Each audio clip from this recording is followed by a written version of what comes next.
Good evening, members, and welcome to the first remote meeting of Full Council. Can I firstly start by thanking our officers here at the Council for making this possible.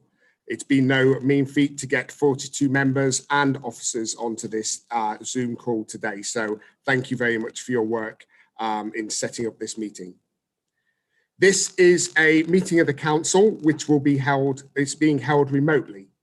The meeting is being recorded and streamed via YouTube, where members of the public are able to watch the meeting.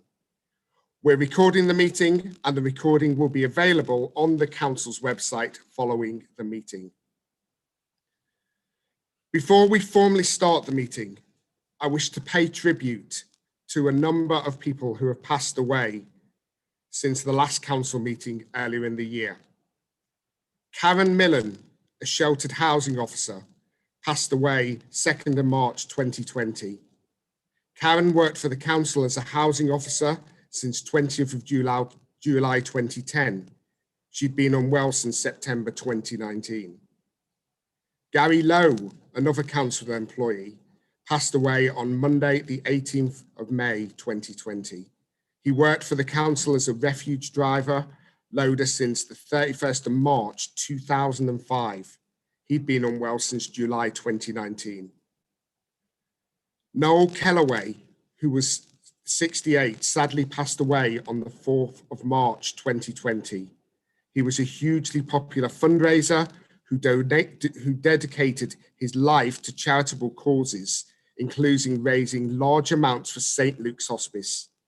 He was a member of the Basden Business Group and integral in the formation of the Basden Excellence Panel. Gina Andrews, who was a housing representative and an outstanding community activist who achieved a great deal for her local area in Pitsea. And finally, former councillor Frank Tomlin died peacefully on the 26th of May 2020. Frank was a long-standing councillor on and off the council during the 1970s onwards, and he was chairman in 1998 to 99 and again in 2008 to 2009. I would also like to pay tribute to all those in our borough who have lost their lives as a result of the COVID-19 pandemic. Please join me in observing a 1-minute silence.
Thank you. Again, before I formally start the meeting, I'd like to explain how this first full council remote meeting will be run. All members have been provided with a procedural note prior to the meeting, but I'll briefly summarise the main elements of that. All members are muted and will be unmuted when I invite them to speak. Thank you to the members for giving advance notice of their wishes to speak on each agenda item, which is helpful. I will have discretion to allow a certain number of additional speakers if time allows throughout a debate. If additional members wish to speak, they must indicate their wishes to do so through the use of the raised hand function or the chat facility. If a member wishes to raise a point of order or move an amendment on a report during a debate, they should give notice of this through the chat function only, so that it is clear what is being requested and not confused with a raised hand to speak in general on an item. Any amendments will be shown on screen at the time they are being moved and prior to the vote. Members must only use the chat function for the reasons I have referred to in order to ensure the smooth running of the meeting. It's up to members whether they wish to have their cameras on or not during the course of the meeting. However, I would ask members speaking to have their cameras turned on whilst they do so. Each speaker will be timed in line with the council procedure rule, and I'll give a 30-second verbal warning.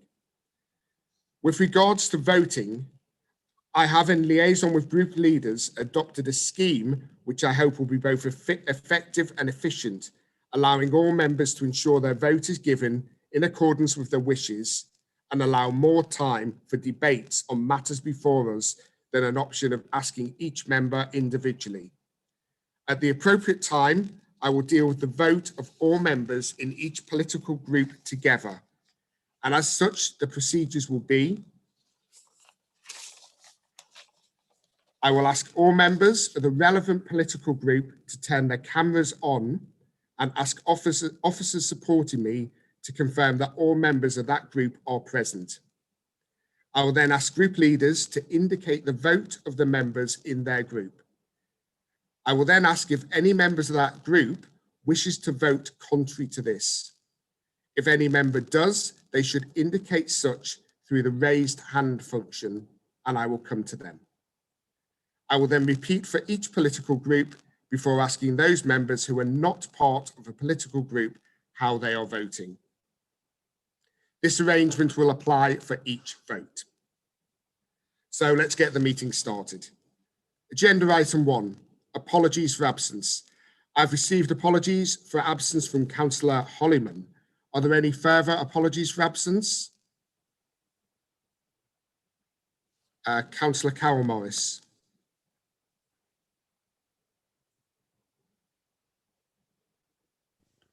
Yeah, I just wanted to explain that Councillor Hollyman has sent his apologies because his 92-year-old father is not very well and he's having to care for him at the moment, rather than just to start while he's not here, sort of thing.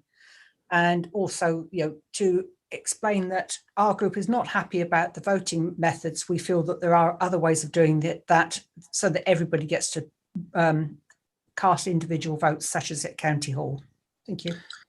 Thank you, Councillor Morris. As explained already, all group leaders agreed to the process that we are carrying out tonight. We will, of course, be reviewing our procedures after this evening and look at how we run things for the December meeting, but we'll be proceeding with the procedures as laid out before you.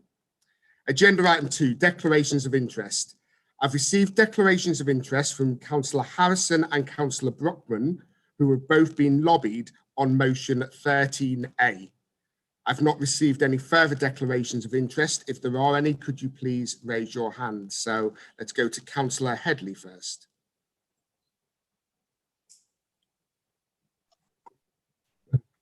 Can you recall that I'm an elected member of Essex County Council, as they are mentioned in the reports and one of the motions?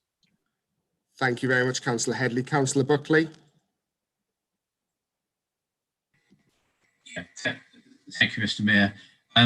Likewise, declare an interest as a county member in relation particularly to motion D, and the motion which I've submitted, 13A, you probably would have expected I also have been lobbied on.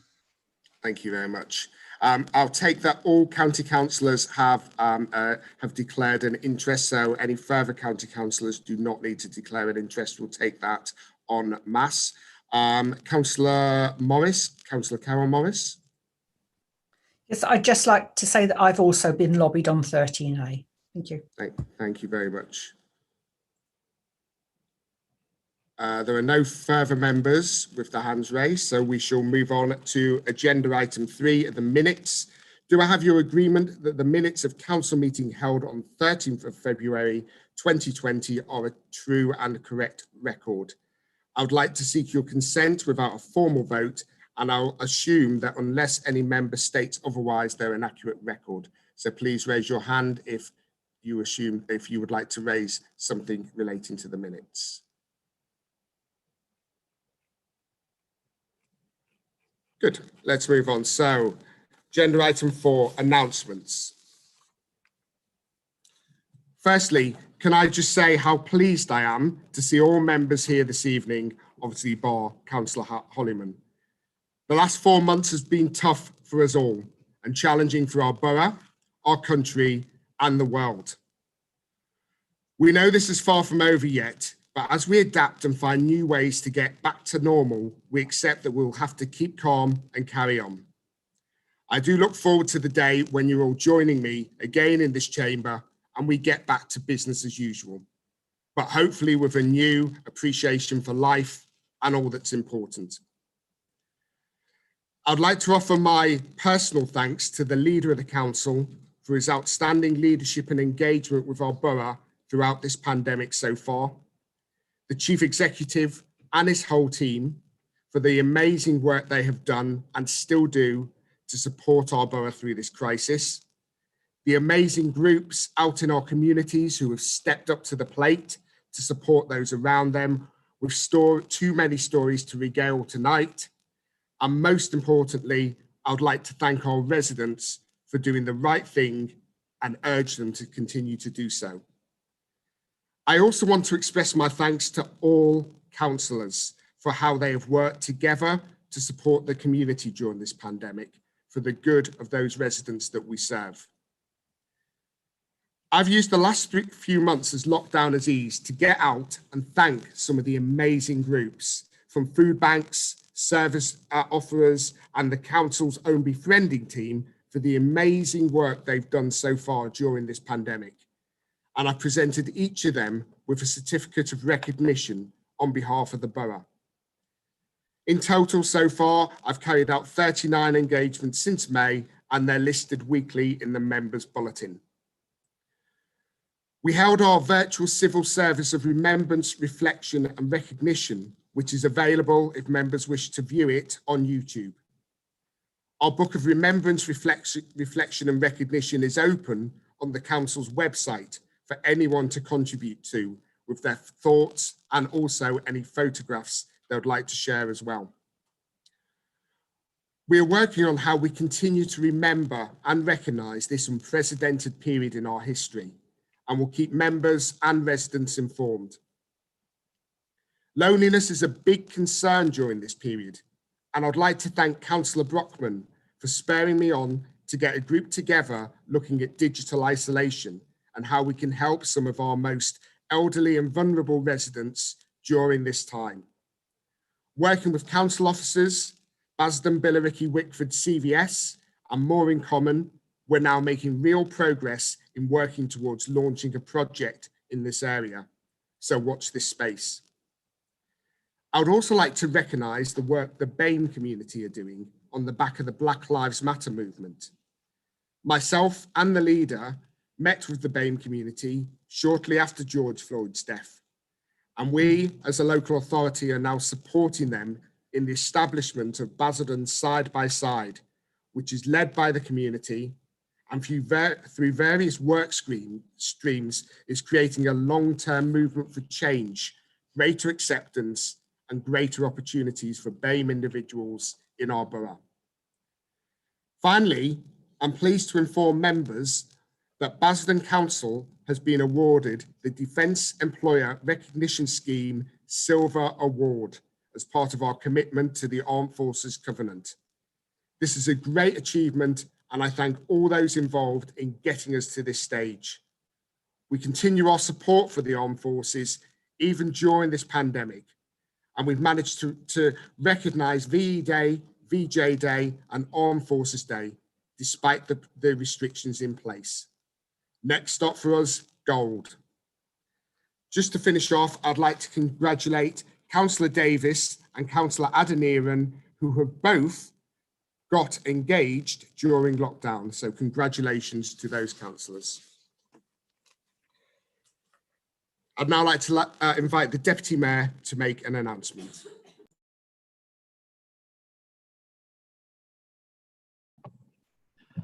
Thank you, Mr. Mayor. Obviously, you've stolen my thunder by all the things that you've said. I was going to say, though, but I would echo what you've said. So proud to be part of this alliance in the way that this council has responded to the challenges of COVID-19 and the way that we've supported local residents and businesses. Like you, I would like to call out the work and the leadership from Councillor Callaghan. He's been exemplary, and I think he's now raised head and shoulders, in this community. I'd like to thank Scott Logan and all his officers and volunteers for the speed that we reacted to this dreadful pandemic. And it's not over, as we all know. It's still there. We're in a higher tier, but I'm sure that we will all pull together, and we will, please, dear God, we will overcome this if we all just show a little bit of restraint and good sense. Like you, I would also like to thank Councillor Brockman for bringing the. I know we're very embarrassing her, but yes, you've raised a very important issue with isolation for not just the elderly. I'm pleased it's come to the committee that I chair, More in Common Basildon Borough, to see how we can reach out and get our isolated people as part of the digital inclusion project. Thank you, Councillor Brockman. That's me, Mr. Mayor, short and sweet. Thank you, Deputy Mayor. I now call the Leader of the Council to make an announcement. Thank you, Mr. Mayor. Can I join you in expressing my condolences to the families of all those who have lost loved ones during this pandemic? My sincere best wishes to those who are suffering with ill mental health because of the pandemic, and to all those anxious about the future of their business and their livelihoods. The Council stands with you. Tonight, I wish to update the Council on the response to the pandemic and the steps that we have taken as a Council. And it is perhaps easy to forget and take for granted just how different the Council's operation is today when compared with pre-23rd of March. Indeed, the Basildon Borough is a different place today than the one we called home before the lockdown. It is right that we, at the start of this meeting, pay tribute to those who have done so much for our community over the past 7 months, and I pay particular tribute to you and to the Deputy Mayor for all that you have done. It has been 7 months in which loved ones have been lost, goodbyes curtailed, families kept apart, lives and livelihoods devastated. Our communities have experienced pain and distress, and we think of them now. But we have also seen the very best from our communities in Basildon, Leindon, Wickford, Billericay and Pitsea. We have truly appreciated those in our health and care services who have gone above and beyond, risking their own lives to save others.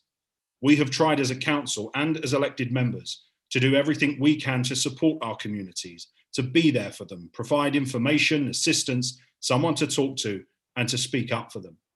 We have seen the true worth of local government, a locally accountable, locally rooted, plugged in, and agile organisation that can react and mobilise quickly to protect those most vulnerable in the community. As has been said, we got the Basildon Community Hub up and running within just 48 hours of the call to local authorities to create them, and we were the first council in Essex to do so. And the impact of the hub has been exceptional. Its staff, drawn from services around the council, have made over 15,000 calls to isolated residents, providing support and companionship to those who need it, as well as collecting and delivering over 500 vital prescriptions and over 300 food parcels to our residents who don't have a support network locally. We quickly established effective partnership groups in the community, and I pay tribute to Motivated Minds and to all of our food banks for the work they have done, and to our colleagues in the NHS and across the county. The council's customer service teams have made sure that they were available to help when residents needed us most. Our phone lines have been open longer. Reception staff have been redeployed, helping answer thousands of calls from residents and businesses. The council supported those businesses to keep them afloat and protect their staff. We paid out over £30 million in small business, retail, leisure and hospitality grants to 2,252 businesses. We paid out 252 grants in the Basildon Discretionary Business Grant Scheme, which totaled more than £1.6 million. We ignored calls for a blanket policy on council tax holiday and instead opted to treat every household individually with bespoke and tailored support, which has resulted in the council supporting over 5,000 people with new council tax payment plans since March. We awarded 818 households in the borough council tax reductions, which totaled more than £750,000, and we provided 8,846 council tax hardship payments to the most vulnerable households in the borough, with a further 63 exceptional hardship payments totaling £15,000. And of course, we provided 522 discretionary housing payments, which totaled over £550,000 since the start of the pandemic. Mr. Mayor, the speed at which we were able to get online application forms operational for businesses and change our payment runs meant that we were sending financial support out every 24 hours to our businesses. And I know that this was particularly welcome in getting support into the pockets of those businesses who needed it most as quickly as possible. And we cannot underestimate the scale of the IT and Revs and Bens operation here. And every day we are continuing to help more and more people. So my message, Mr. Mayor, to any resident or business struggling as a result of this pandemic is the same today as it has been since day one. Come and talk to the council. We will help you. This pandemic has also proven that good government matters, that bluff and bluster won't cut it when people's lives and livelihoods are at stake. People have needed to know that their council has been there for them, that we've had their back, fought their corner, protected their loved ones, and demanded answers to their questions. Without a second thought, the men and women of our council have stepped up. Our officers went well beyond what was in the job description. They have dealt with the most heartbreaking and heartwarming telephone calls. Whether working remotely or working from the council offices over the last 7 months, they showed up. They didn't miss a beat. And for many, their efforts are not widely known.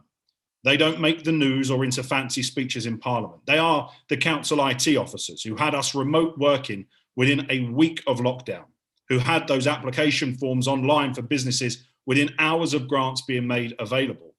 The Revenue and Bens officers who went through each and every individual case to help people with tailored solution around council tax, business rates, rents, and so much more. They're the refuse collectors who turned up day in and day out to make sure our borough's rubbish were collected. They are the environmental health officers who had the unenviable task of working through the night to work out how government guidance was going to be enacted and enforced by 9 a.m. the following morning, and who worked with our businesses to get their workplaces safe, and which meant it was Basildon who led the whole of the United Kingdom in getting people back into the workplace the quickest after lockdown. The council's officers have worked amazingly hard to transform service delivery, and our voluntary and community groups have been inspiring in their generosity. Our essential services have been maintained, and our services have been busier than ever. Mr. Mayor, public service matters, and serving the public at a time when there is no rule book, no guide on what to do, no certain answer to questions in uncertain times is the hardest of jobs, but our officers have done us all proud. I, like you, want to thank councillors from all political parties and none who have worked constructively with me and the administration to take the council through these difficult times in the best way possible. And to the public, from Billericay to Pitsea, Wickford to Laindon, Basildon to Vange, who have come together to look out for one another. There is a misconception that Basildon is a borough that is divided by politics, inequality, by postcode, life chances, by views of the world, by an arterial road. The truth is that this borough has never been more united than it is today. We have seen the best of our communities. People turned out week in and week out to thank the incredible NHS and our carers. We thank them too, and we continue to thank them. Thousands of our people took to social media to look out for one another, friends and neighbours. Many people have used lockdown to rediscover the beauty of their local park. As a country, we've never been more grateful for our NHS. And during this pandemic, here in Basildon, we have found creative ways to continue showing our gratitude, including turning our Basildon sign blue to celebrate our NHS.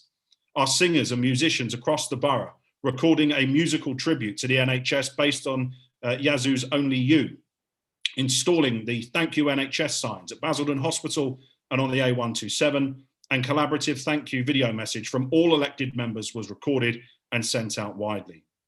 It is at a time like this when you get to know who your friends are.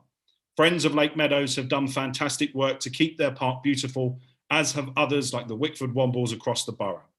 And Mark Noble, the West Ham captain, has proved himself a friend to Basildon. On the 8th of April, the council received a £35,000 donation from Mark to help the work of the community hub to support the most vulnerable residents and to get our mental health hub up and running. As lockdown measures were eased, we supported our local traders, helping shoppers stay safe as they return to our high streets and town centres under the banner of Shop Local, Shop Safe. We've also lifted car parking charges in council-owned car parks until the new year. We've put a 20-mile-an-hour speed limit into Billericay and Wickford High Streets, as well as making the signage more visible to the public to help them back onto our high streets. And the work has continued with major projects like the town centre regeneration strategy, house building, asset acquisition, and the waste strategy taking major steps forward. But of course, we are still in the grip of the pandemic. And last week, I had to make a difficult choice to move the council into Tier 2. Cases are rising in Basildon at an alarming rate. Hospital ICU beds in Basildon are filling up. We cannot ease up. We must redouble our efforts to support our communities, to push the public health messages, and to lead by example. Our collective task now is to build on the positives that we have seen throughout this pandemic as we prepare for what comes next. We all have a role to play to shape the future of our council and our borough, reminded of our collective sacrifices we've shared, the difficult moments we have endured, and our belief in the borough to do good and to be kind. And when all of this is over, we can never forget the story of Basildon and COVID. And we must never forget that it was those on the minimum of wages that were asked to take the maximum of risks. So no matter how tough times get in the weeks and months ahead, as we face the next recession, together we must commit that when we rebuild Basildon, this time everyone comes along. Thank you, Mr. Mayor. Thank you, Councillor Callaghan. We now have an announcement from the Chair of Economic Development and Recovery, Councillor McGowan. Thank you, Mr. Mayor. Well, we've already heard what an enormous impact the pandemic has had locally, causing almost previously unheard of levels of disruption and indeed heartache at times. An awful lot has changed within a matter of just what is basically a few months. But as was already been said, the members should recognise the amazing job the council officers did in leading the response to the pandemic. As you've heard, within 48 hours, the Basildon Community Hub was up and operational, with a business hub following soon after. But this administration didn't want to react to the immediate crisis and then leave the rest up to chance. It became clear early on that the sheer breadth and ferocity of the challenges caused by the pandemic would have issues that lasted far longer than the supermarket's ability to get on top of stock control or the length of the first lockdown. As the numbers using the hub services began to peak, it was clear that the council would need to take decisive policy action to head off problems that would be emerging later.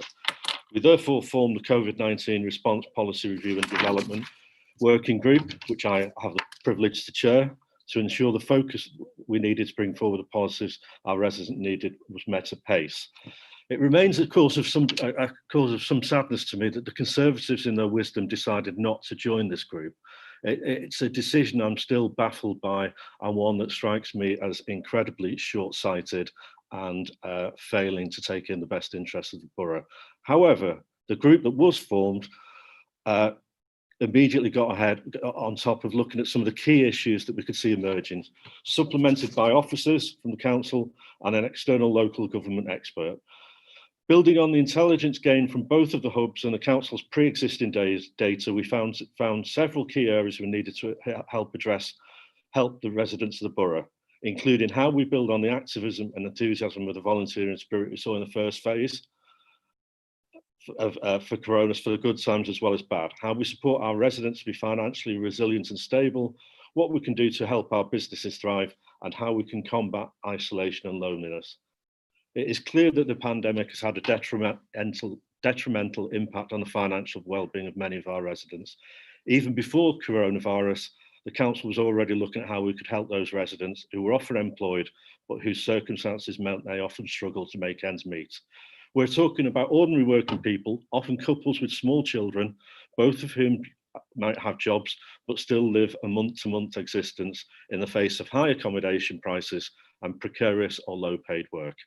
And it is clear that while some, the oligarchs and billionaires, the Jacob Rees-Moggs of this world, have increased their eye-watering wealth during the pandemic, the people I'm talking about have taken the hardest financial hit, as work has dried up and the COVID recession begun to bite.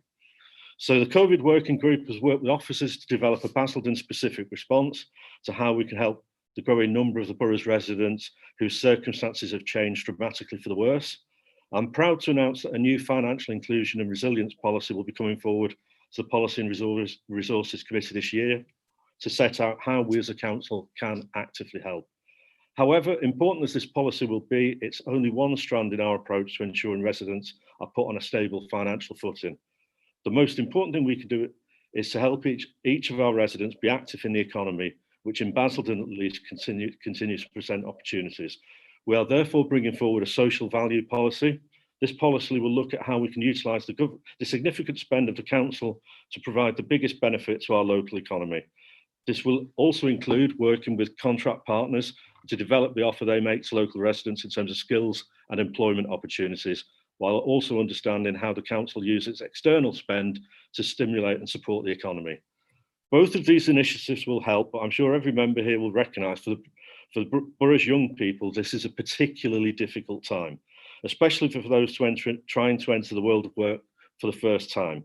And I'm happy to admit that from time to time, albeit not very often, even a Conservative government might have a good idea, especially when it's a retread of a Gordon Brown principle.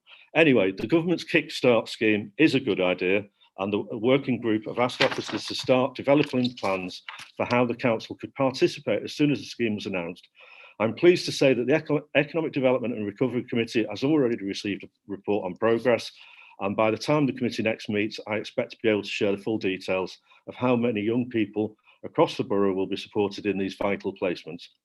One of the key themes we've explored through the COVID-19 response and review and development group is the way in which the council as an organisation has responded to COVID and changed as a result. I've already said officers, and you've heard from the leader, have asked full support for the tremendous work they've done.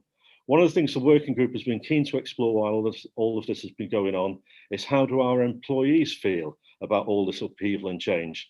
I'm pleased to say that the move to remote working for the majority has been well managed and well received, but I'm equally pleased that there's been no complacency about these changes that have been wrought as a consequence of COVID, and senior officers continue to check in with staff both formally and through formal survey mechanisms and other methods.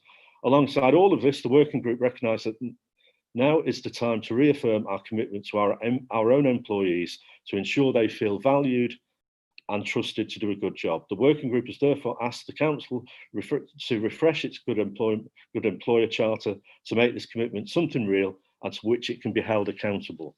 A refresh of the charter will be making its way to committee before the end of the municipal year. One of the prominent themes we've discovered and explored is the impact the pandemic has had on the mental health of many of the borough's residents.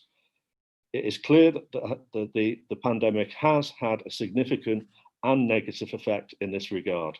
This was reflected in the demands being placed on the community hub. After the initial focus on delivering food and medication, it was not long before the focus changed to helping people stay mentally active and helping to combat feelings of loneliness. As I said at the outset, the hub was not just a council initiative. It was only possible due to the ongoing collaboration with and support of many partners. And in Basildon, we're lucky and blessed to have a voluntary sector that's skilled, experienced and committed to achieving the best for Basildon. We recognise that the council is not always best placed to deliver every single service. Sometimes our role is to step back and create the right environment that allows the specialists to thrive. That is why the working group asked officers to develop the mental health hub. The fund, which has now been approved by the Housing and Community Committee, will use pre-existing funding from the public and private sectors partners to help sustain those voluntary organisations that are out on the front line of the fight against COVID, supporting residents across the borough with their mental health and well-being. Another area that the working group has been looking at is in terms of experience in community hub, and also the challenges that some of our residents face in becoming full participants with the borough's economy is digital inclusion. We know that different groups of our residents face different challenges in this regard. For some of our more vulnerable residents, it's a question of skills base. Others having the resource to get the equipment necessary is an issue, And we have a third cohort in the borough, a group who can participate in the digital economy as long as it's accessible via a smartphone, but who are then excluded as soon as a broadband connection and a computer are required. We know that in 2020 and beyond, to be digitally excluded is to be one step behind society. And this was even more pronounced during the pandemic, when social media and online services became a lifeline for so many. But we have to start somewhere, and we owe it to our residents to do just that. So working with our key technology partners, we're developing a digital inclusion programme, and we will launch it again during this financial year. We're also developing a new strategy that we're currently called Connected Communities. If you take all the themes I've discussed tonight, financial inclusion, employment challenges, the work of our voluntary sector, the mental health of residents, they all talk to the same thing. Namely, everything we do is interconnected, not just between different areas of the council, not just to our public sector partners, not just to the businesses and voluntary sector organisations we work with, but also to the communities and 190,000 individuals within them that we're here to serve. So the working group has asked for the development of a connected communities strategy that will be brought forward to the Economic Development and Recovery Committee to explore how the council can work better together with its partners, with new players we've yet to meet, but most crucially of all, our residents themselves, to ensure we're supporting them as much as we possibly can so that they can survive through the tough times ahead and then be ready to thrive once we get back to the better times that we believe Basildon deserves. And as a final thing I want to mention, and the Mayor alluded to it already, how we as a council can recognise the remarkable response from residents, workers and businesses across the borough in meeting the challenge of the virus. I was delighted the Mayor joined the working group and has already, as he explained, made numerous visits, and we've held the civic ceremony to acknowledge the efforts already been made. This is only the start of what we hope to say in terms of thanking our residents and volunteers, but we cannot be complacent about the trajectory of the virus and what we yet may require of our key workers and our residents as we meet the challenges of the second wave. We are therefore planning how we can give thanks and recognition to people across Basildon once the virus has finally been overcome. Although we're in clearly for a difficult few months ahead, possibly longer, the virus will be overcome, and we believe Basildon will come back stronger, and because we firmly believe in Basildon. Thank you. Thank you, Councillor McGowan. Can I remind members about the use of chat? The procedure is that chat is only to be used to raise a point of order or to make an amendment or to ask to speak during a debate. For nothing else, please. Otherwise, you will be breaching the procedural rules for this meeting. I also don't apologise for the length of some of the announcements. We have not had a full council meeting since February, and therefore committee chairs do have a number of things to update members on and members of the public on.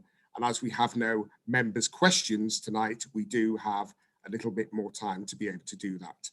I'll now hand over to the Chair of Housing and Communities, Councillor Smith. Over to you. Hello, can you hear me, Mr. Mayor?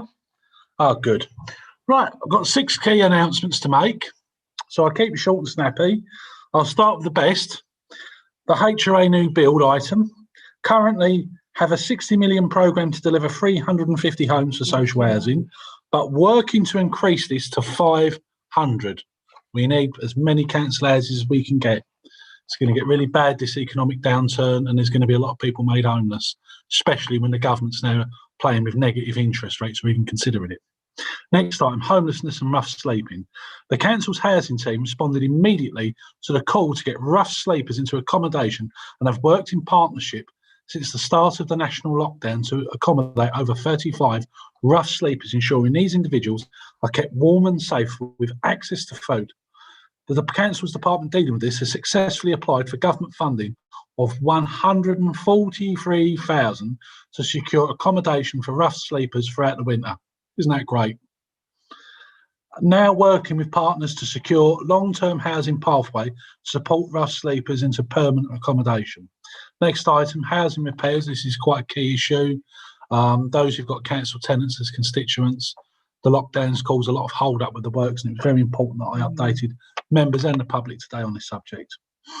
Continue to deliver an emergency repairs service to all our tenants and leaseholders throughout the pandemic.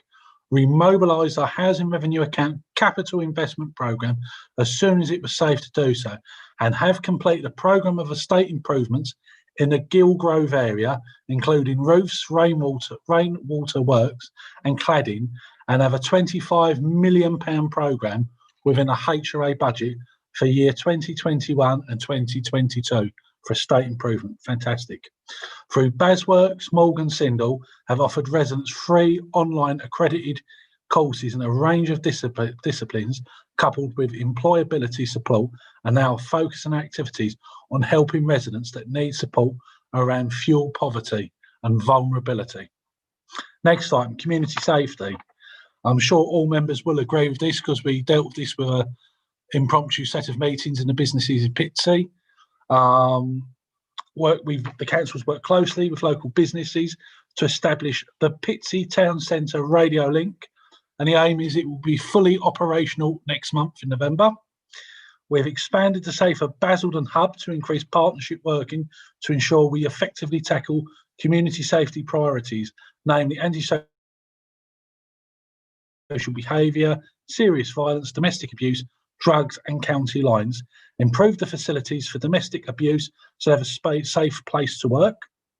Next item, mental health funding. Working with partners have established a £40,000 fund to support families and individuals whose mental health has been impacted by COVID-19. And finally, Mr Mayor, on Monday, the 26th of this month, is the patron saint of Essex Day, St Ced. We are hoping to fly the SEACT flag on the town hall, but obviously we've got builders in doing scaffolding. But working with the leader and Paul Brace and the team, the Basilwood sign will be let up on Monday for St Ced's Day, red and gold for the patron saint of Essex. Thank you, Mr Mayor. Well done. Thank you, Councillor Smith. Councillor Baggott, Councillor Dadds, I'm now giving you a verbal warning about the use of chat. As Group Leader, Councillor Baggott, I would expect more. The procedure rules are laid out to ensure the smooth running of this meeting. Chat must only be used for the purposes I have set out. Please stop using chat for any other reason. And that applies to all members. I'll now call the Chairman of Neighbourhoods and Public Spaces Committee, Councillor Harrison. Oh, Councillor Harrison hasn't got an announcement. I'll now call the Chairman of the Strategic Planning and Infrastructure Committee, Councillor Ferguson. Thank you, Mr Mayor, and may I join yourself, the Deputy Mayor and the Leader of the Council in expressing my thanks to the Council officers that have worked so hard over the last 6 months, and also expressing my condolences to residents across the borough that have lost loved ones. Mr Mayor, since the last meeting of the full Council, the Government has issued and announced 2 consultations on planning proposals, planning for the future and changes to the planning system. At the September meeting of the then Infrastructure and Inclusive Growth Committee, members unanimously shared the concerns and expressed the concerns of this administration of the proposals set out by the government. And given its significance to the planning process, I wanted to update members on our response to MHCLG that's been submitted by this council. The planning for the future proposals centre and create an overhaul of the planning system that creates a zoning model where areas that are indicated for growth are given initial approval in outline form, threatening the very residents' consultation and threatening the consultation process of applications. The other further changes to the planning system that are proposed is changes to the standard method for assessing housing need, the securing of first homes through developer contributions in the short term, and supporting small and medium-sized businesses by temporarily lifting the small site threshold from 10 to 40 or 50 units, below which developers do not need to contribute to affordable housing, and extending the current permission in principle to major developments. But those are significant proposals that have significant challenges which threaten and undermine the planning system. It could lead to increased pressure to build in the Greenbelt. It could also impede our ability and impede the local authorities' own ability to deliver on our own affordable housing proposals. And the proposal to raise the number of units before affordable housing comes in is very likely to have an adverse effect of what it's looking to achieve. It's designed, the government says it's designed to support small and medium-sized enterprises, but they're often outbid by larger developers. And this proposal may change and may lead to small and medium-sized enterprises unable to afford those sites, while weakening and bringing in significantly less affordable housing properties for our residents. And extending the planning permission in principle to major sites will further reduce our ability to control inappropriate development schemes due to limited reasons for refusal and objection. Mr. Mayor, the proposals set out by the government lead to more questions than they do answers. They raise more questions around the infrastructure payments. In its current form, the proposals remove the Section 106 infrastructure payments, as well as the community infrastructure levy. And it states that there will be a replacement with a national levy. It's unknown how it will work, and it could lead to the council having to provide upfront costs for infrastructure improvements for development to take place. Significant risk to this council. These changes have been proposed at the same time, as I say, as extending permitted development, which has been a disaster of a policy and further erodes the opportunity for residents and the council to be involved in the planning process. For an effective planning system to operate, it's vital that there is local control. These proposals weaken the opportunity for public engagement in the planning process and weaken our ability to make decisions for our residents. Councillor Ferguson, if you could just pause for a moment, please. I have a point of order from Councillor Rimmer, 15D. Just one moment, Councillor Rimmer.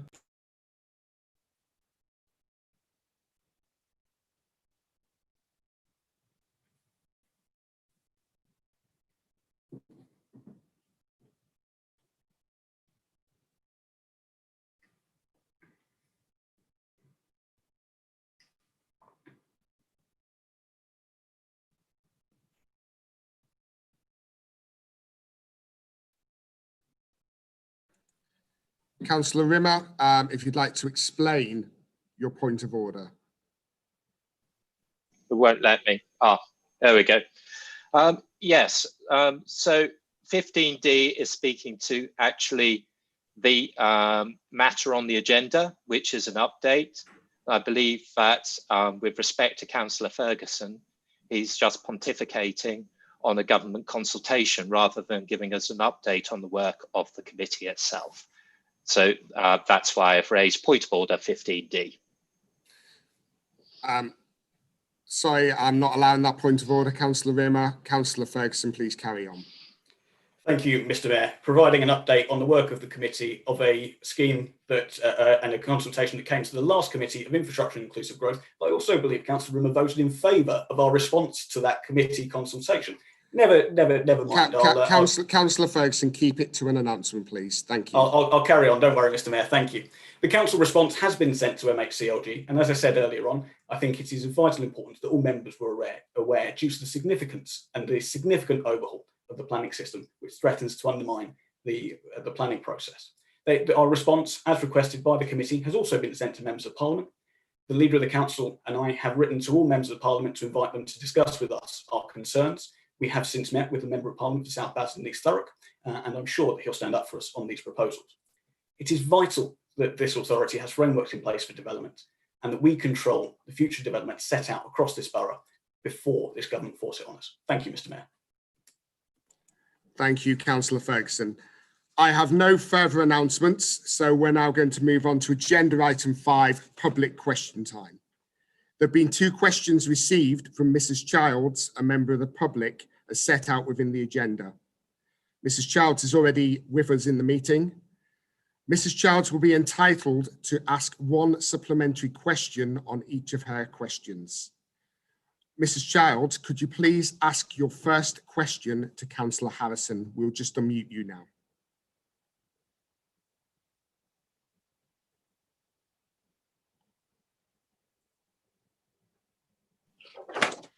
Okay. Does the committee engage with and listen to the residents, community groups and volunteers of Wickford? Thank you, Mrs. Childs. Councillor Harrison.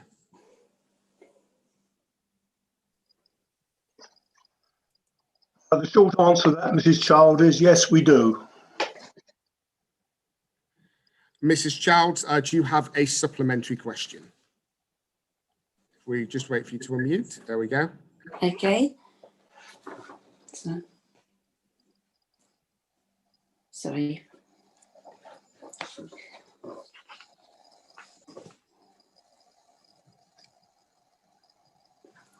As the committee responsible for parks and public open spaces, is the committee aware that Wickford has the least public open spaces in the borough? If Wick Green is sold against the wishes of residents, does the committee have any plans to release more land to make up for the loss of 3.1 hectares just outside the town centre? Councillor Harrison.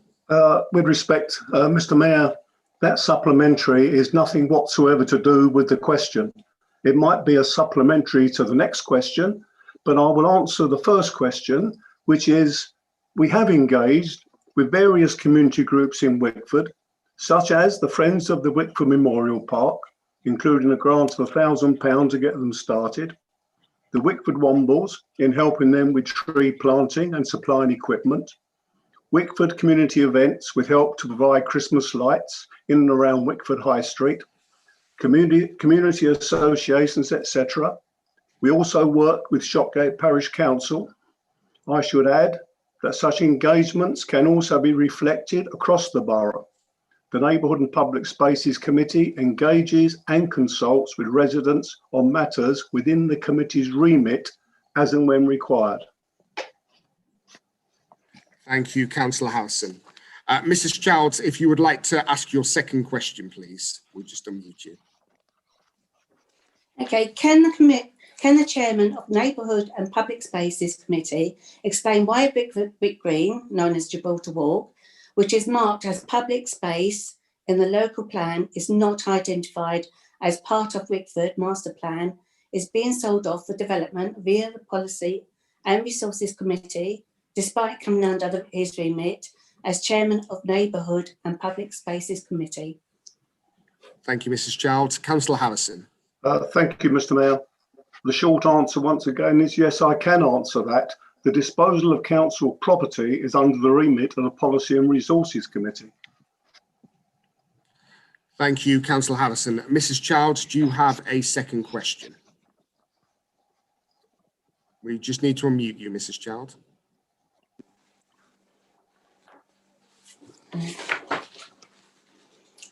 Okay.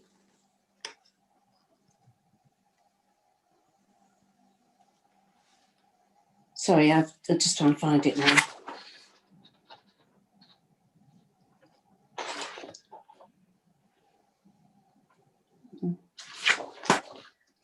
Okay. As a Wickford resident and campaigner, how can people take the council seriously when it rides roughshod over its own existing and proposed policies? Councillor Harrison. The short answer to that is we are not riding roughshod over any policy. For a start, there is no longer a Wickford Master Plan, but there is an area of land included in Wickford Regeneration Phase 2, as approved in September 2016 by the Conservative administration, which is what you're talking about, and that is that piece of land. It is public open space in the draft local plan, as are many other areas, but Wickford is well supplied with public open space, and indeed we will shortly be opening up the 21.5 acres of Beauchamps Field as public open space in Wickford as well. Thank you, Mrs. Child. Thank you, Councillor Harrison. Thank you, Mrs. Child, for your two questions. You are now free to leave the meeting. Thank you. Question 6, member question time. We have no members' questions to put to council today. Question 7, action taken in response to motions agreed at previous council meetings. There were no motions agreed at the last meeting of the council, which was the budget setting meeting. Agenda item 8, we move on to the annual general meeting of council 2020-21. The report in your agenda outlines the current legal position regarding the council's ability to hold an AGM and asks council to decide whether it wishes to hold an AGM in advance of May 2021. There are a number of options of what may be able to happen, and I have asked members to put forward a motion that we'll start to debate on this matter. and Councillor Callaghan has requested to put forward a motion. Therefore, I call Councillor Callaghan to put forward his motion. You have 10 minutes, Councillor Callaghan. Thank you, Mr. Mayor. Can I begin by thanking all group leaders again for the constructive way they have approached the internal discussions about holding council and committee meetings during an unprecedented situation, including just this Monday when we agreed unanimously to the procedure rules that are set out here this evening. In doing so, can I also thank Mr. Birkinshaw and the entire Democratic Services team for their outstanding efforts to get council meetings up and running so quickly back in April. Basildon Council was one of the first councils in the country to be holding remote meetings, and we have led the way in the sheer number of remote meetings that the council has undertaken. And we've had a very good level of public engagement in our proceedings, and I thank the public for embracing the new way of bringing local democracy into their front rooms, around their kitchen tables, and on their smartphones and tablets. If there is one positive to come out of the pandemic, it is surely the acceleration in the council's use of technology, which I hope is a lasting legacy for many years to come. Mr. Mayor, you know, because of our conversations, I have been very keen for some months to get a full council meeting convened. This administration is the most forward-thinking and ambitious administration in living memory. Aligned to that, there is, of course, a desire to keep residents as updated as possible on the pandemic and the council's response. However, it was agreed back in July with every single group leader that the council would wait to conduct a full council meeting in person. Sadly, things have not eased up, and Essex, and by extension Basildon, finds itself in tighter restrictions than we were in the summer. Now, whilst Basildon is very much still open for business, it is vital that the council leads by example, which is why tonight we meet remotely and not in person. As a consequence of the changing dynamic and the united opinion of group leaders over the last few months to work towards a meeting of full council in person, it has not been possible to progress an AGM. Further to that, the government has themselves encouraged councils to defer AGMs until 2021. We are currently 6 months into what would have been a new municipal year. Work programmes have been set, budgets are being reviewed already for the 21-22 financial year, and our officers are working on reports to bring to committees in just a few weeks' time. With that in mind, I am tonight moving the second recommendation on behalf of the council, which would formally set the date of the next AGM for May 2021. This will give the council and the public certainty, and it will mean that officers can deliver on the programmes the service committees have mandated them to do via the work programmes. It is important for council to remember that we are in uncharted territory. The threat of the virus has not subsided, and that there may well continue to be changes in the weeks and months ahead to how the council must conduct its business. As leader of the council, I will continue to do as I've done since the start of this pandemic, which is to make all decisions in an open and transparent way, ideally through service committees, but where necessary, a staffing matters subcommittee, and by making myself available to any member, officer, business, or member of the public who wants to discuss the work of the council with me directly. I am confident, Mr. Mayor, that Basildon will come through this pandemic, and 2021 will be a great year for our council and our borough. So, Mr. Mayor, I formally move the second recommendation to fix in the diary and in the calendar of meetings May 2021 for the next AGM. Thank you, Mr. Mayor. Thank you, Councillor Callaghan. I believe you have Councillor Smith as your seconder. Just before you do, Councillor Dadds, if you continue to use the chat, and Councillor Baggett in an inappropriate way, I'll be forced to look at Procedure Rule 22B, that both of you are no longer heard during this meeting. This is a procedure of this meeting. Please stop abusing the procedure of this meeting. Thank you. Councillor Smith, if you'd like to second the motion. Mr. Mayor, I formally second this. So do I. That was nice and easy. Thank you, Councillor Smith. I've only had one speaker indicate to speak on this matter in advance, which is Councillor Harrison. I'm therefore willing to allow one further speaker from the Conservative group if they would wish to speak on this matter. If not, then we'll hear from Councillor Harrison and Councillor Callaghan can wind up. Over to you, Councillor Harrison. Mr. Mayor, I think it's very important we hold an annual council meeting, but not until next May. There's a lot of work going on with this council at the moment. My committee has been extremely busy covering the work. We're working on the budget, as other people have said, and it's important we carry on doing that, hopefully with the support of all members of the council, because I would think it's nonsense now in the middle of the budget process to then have an annual general meeting. It's working quite well at the moment. Let's keep it going. Thank you. Thank you, Councillor Harrison. Councillor Baggott has requested an adjournment. Councillor Baggott, can I ask your reasons for requesting an adjournment, please? Of course, Mr. Mayor.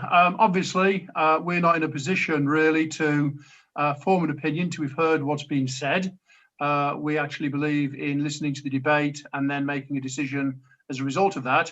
Now that we've heard Councillor Callaghan's eloquent reasoning behind why he thinks there shouldn't be an AGM, we now need to come to a reasoned and considered decision whether we agree with that or whether we favour another option. Councillor Baggott, at a face-to-face council meeting, we would not normally request an adjournment on a standard agenda item. I understand if an amendment has been moved, but an amendment has not been moved. You were aware of the options before you, and therefore you must have had the time with your group to discuss those options prior to this meeting. Now, Councillor, I'm going to allow one member of the Conservative group to speak on this matter. Councillor Buckley, I choose you. Councillor Buckley, over to you. Thank you, Mr. Mayor. It's not often that you choose me. Okay, I think Councillor Callaghan is making a totally inept and incorrect decision, or incorrect recommendation, perhaps to put it correctly. We have been 18 months without an annual general meeting. We have had this year's elections cancelled.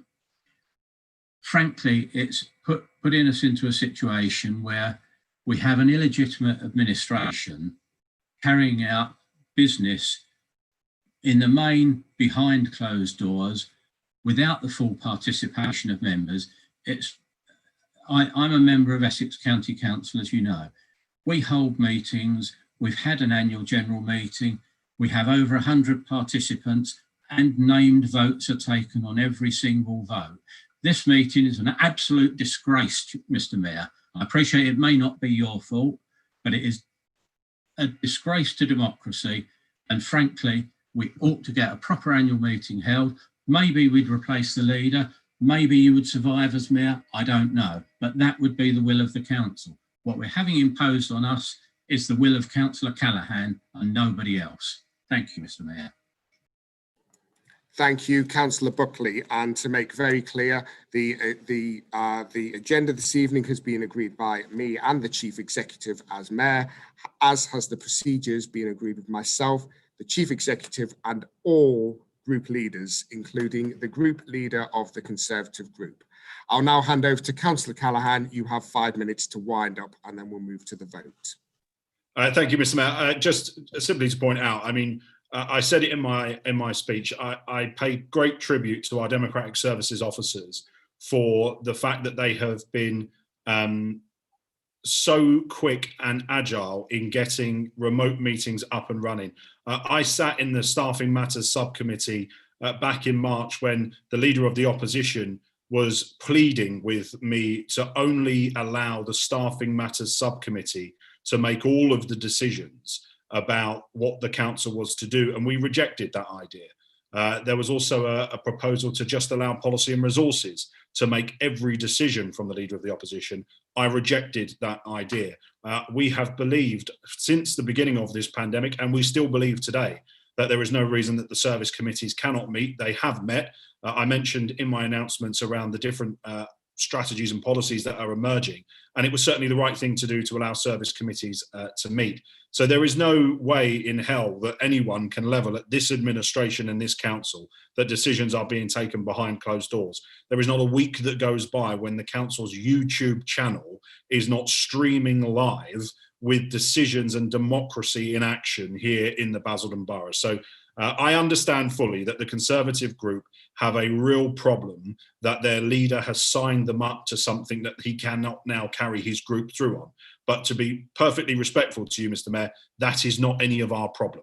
That is an internal problem for the Conservative group. So with respect, I move the recommendation and I put it to the vote. Thank you, Councillor Callaghan. So our first vote, we are voting on recommendation 2 as set out on page 31 of your agenda. To be clear, this is not to hold an annual general meeting until May 2021. Can I ask all the members of the Conservative group to please ensure that their cameras are now turned on? And can I ask committee services to confirm we have all members present?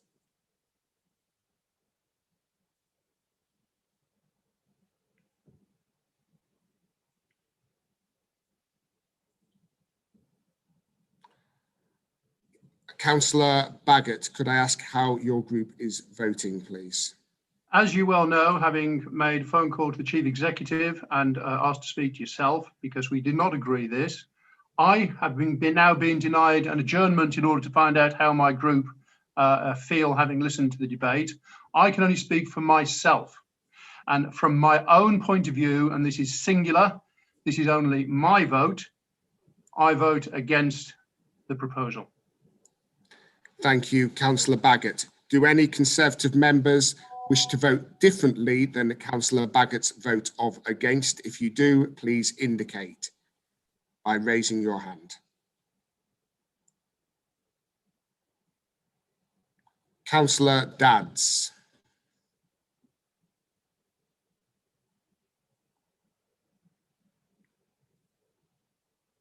If you unmute yourself, Councillor Dadds.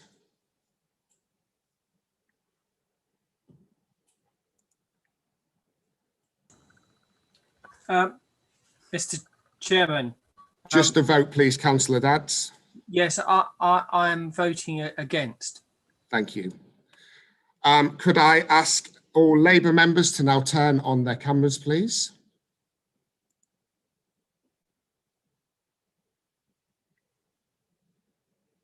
We good? Councillor Callaghan, could you please confirm the vote of the Labour group? 15 Labour councillors vote for the recommendation. Thank you, Councillor Callaghan. Do any Labour members wish to vote differently? Please raise your hand.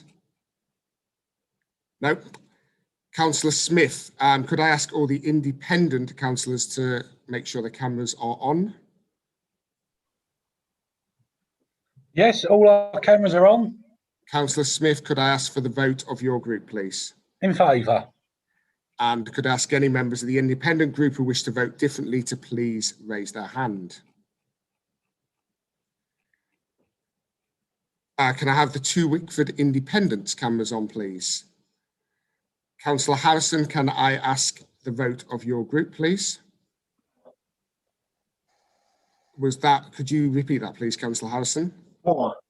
4. Yes, And does Councillor Brockman wish to vote differently? No.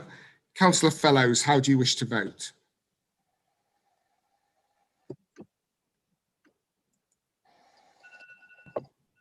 I'm voting in favour, Mr. Mayor. Thank you, Councillor Fellows. Councillor Blake, how do you wish to vote?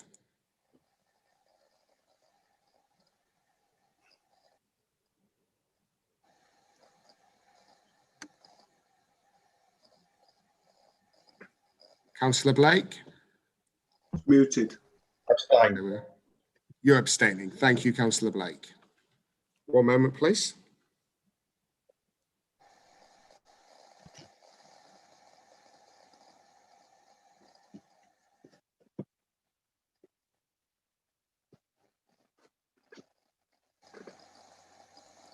Okay, with 22 votes for, 18 against and 1 abstention, the recommendation is carried. Thank you.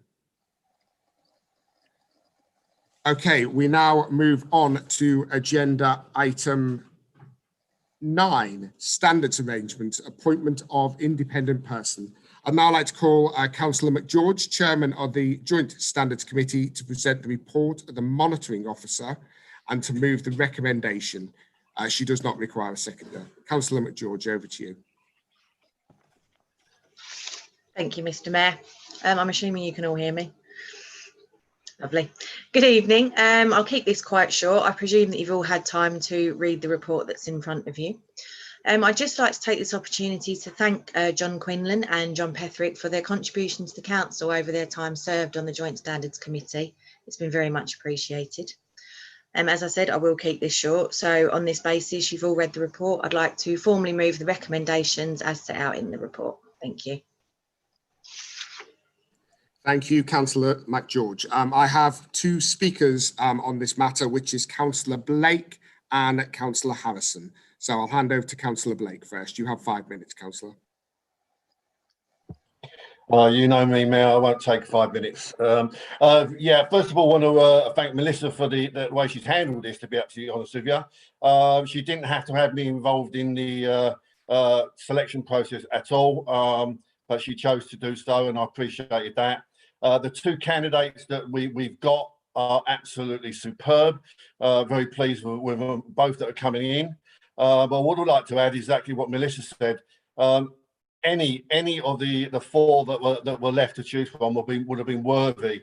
And so I thank the two Johns as well for their contributions over the years. They I say any four of them were absolutely first class. It's a shame that we've had to lose two, but we understand the process and look forward to moving forward with really good people. Thank you. Thank you, Councillor Blake. I'll now hand over to Councillor Harrison. Oh, Councillor Harrison doesn't wish to speak. I'll allow one more speaker if anybody else wishes to speak on this matter. Please indicate. Councillor Smith.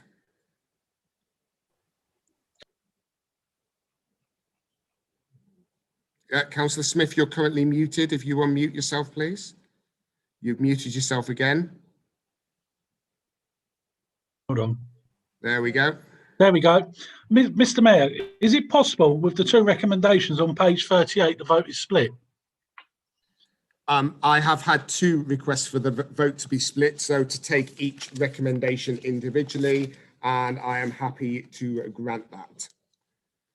So if I have no further speakers, we'll now move to the vote. So we'll start with recommendation 1, as laid out on page 38 of your agenda, that Mr. Francis McGee and Mr. Robin Bailey are appointed to the positions of independent person of the Joint Standards Committee with effect from 1st of November 2020. So let's start with the Conservative group. If we can make sure all cameras are on in the Conservative group, please.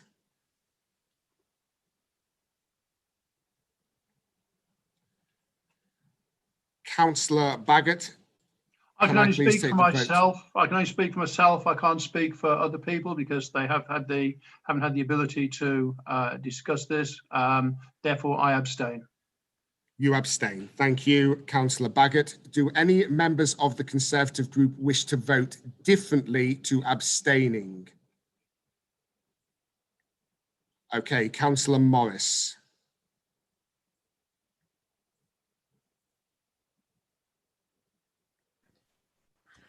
I just wanted to, is it possible to ask a question, please, Mr. Mayor? No, we're taking the vote, Councillor Morris. You're taking a vote on appointing these two people from November, but until when? We are taking a vote to appoint these people, I believe, for 4 years. For 4 years. So please, can I have your vote, Councillor Morris? I abstain. Abstain. Can I just remind the Conservative group that if you are voting the same as Councillor Baggott, you do not need to indicate. You only need to indicate if you're voting differently. If you wish to waste time, this meeting is going to take a lot longer than it needs to, and therefore we might not get to debate the important business at the back end of the meeting. Councillor Buckley, how do you wish to vote? Against, Chairman. Against. Councillor Rimmer, how do you wish to vote? In favour. In favour. Thank you, Councillor Rimmer. Councillor Dadds, how do you wish to vote? In favour. In favour. Thank you, Councillor Dadds. Councillor Henry, how do you wish to vote? In favour, Mr. Mayor. In favour. Thank you very much. Okay. Can all the Labour members please make sure their cameras are on? Okay, Councillor Callaghan, please, can you give the vote for the Labour group? 15 in favour, Mr. Mayor. If any Labour councillors wish to vote differently, please indicate. No? Okay. Can all the independent councillors please turn their cameras on? Councillor Smith, how do you wish to vote for your group? You're muted, Councillor Smith. You're still muted, Councillor Smith. Can you hear me now? Someone keeps Yes, coming we up on can. the poster's muting you, so someone's muting me. I don't know How if do you it's wish to the button vote, stop. Councillor? Right, How do you wish to vote? on recommendation 1, the independent group will be voting in favour. Thank you, Councillor. We're just taking one vote at a time. Thank you. Any of the independent group wish to vote any differently? No. Okay. Wickford Independents, you both have your cameras on. Councillor Harrison, how do you wish to vote? In favour. In favour. And Councillor Brockman, are you voting the same way? Fine. Good. Councillor Fellows, how do you wish to vote?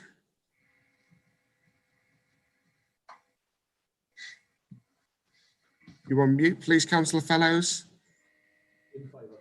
You're still muted, Councillor Fellows. In favour, Mr. Mayor. You're still muted. We've not heard your vote. Apologies. Right, again, in favour.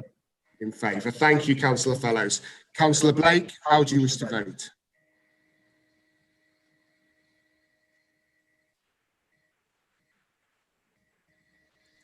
In favour. In favour. Thank you, Councillor Blake.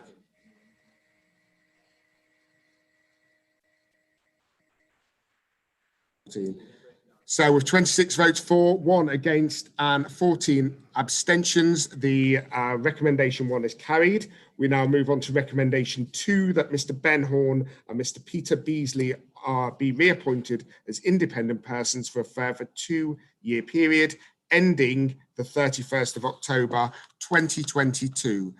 Councillor Baggott, if we can make sure that all the Conservative group have their cameras on.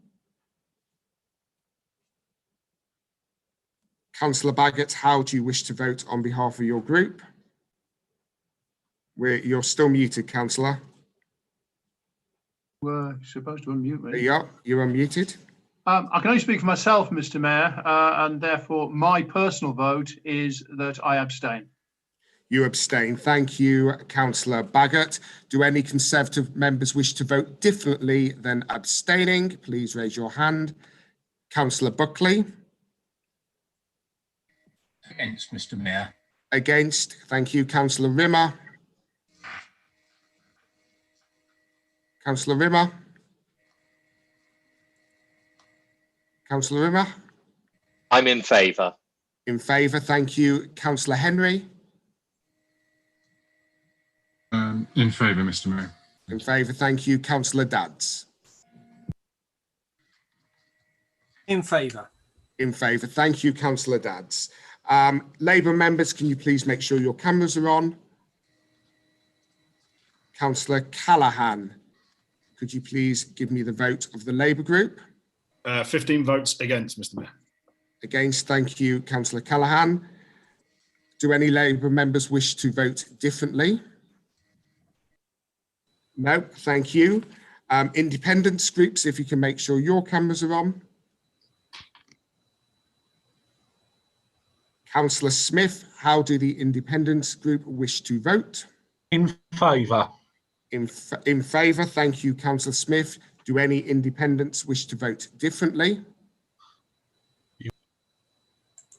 No, thank you. Councillor Wickford Independents, please have your cameras on. Councillor Harrison, how do you wish to vote? In favour. And Councillor Brockman, do you wish to vote differently? No. Okay. Councillor Fellows, how do you wish to vote?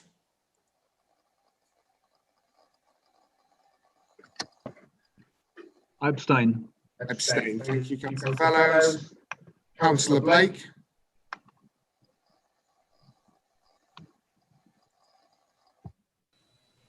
In favour. In favour. Thank you, Councillor Blake. One moment, please. Looks like all the independents in the same room. Dirty's here. Who knew?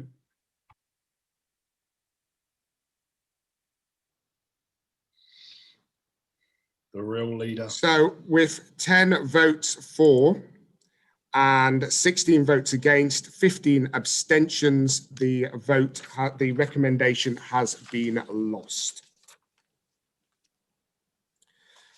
Okay. We now move on to agenda item 10, the Capital and Investment Strategy Annual Report and Prudential Indicators 2019-20. I call Councillor Callaghan, the Chairman of Policy and Resources Committee, to present the report. Councillor, you have 10 minutes. Thank you, Mr. Mayor. I move the Capital and Investment Strategy Annual Report and Prudential Indicators for 2019-20 in my capacity as the Chairman of the Policy and Resources Committee. As Council will know, this report is required by the Treasury Management Code of Practice, and it summarises the capital investment and treasury management activity covering the 2019-20 financial year. It is therefore important to note that all activity outlined in this report has been activity in line with approved council strategies, and no changes or amendments are requested tonight. The report makes reference to the whole of the council's capital and investment programme, but I would like to draw the following items to the council's attention. The coronavirus pandemic has undoubtedly caused disruption to the council's finances. However, for the purposes of this report, council should note that COVID has had a minimal impact given the lockdown came into force just days before the end of the financial year. Councils will note that as construction halted at the end of March as a result of the lockdown, this did have a minor impact on the capital programme and on Sempra, but construction has now returned to normal, but continuing to adhere to government guidance on social distancing.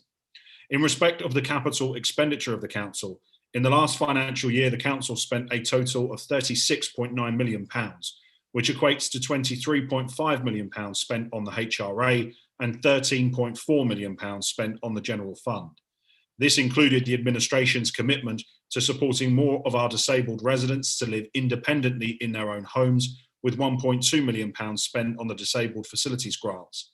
We've also committed to improving our play areas, parks and green spaces, with over £500,000 spent to achieve this. £2.3 million was spent on delivering for the people of Wickford with the Wickford Community Centre.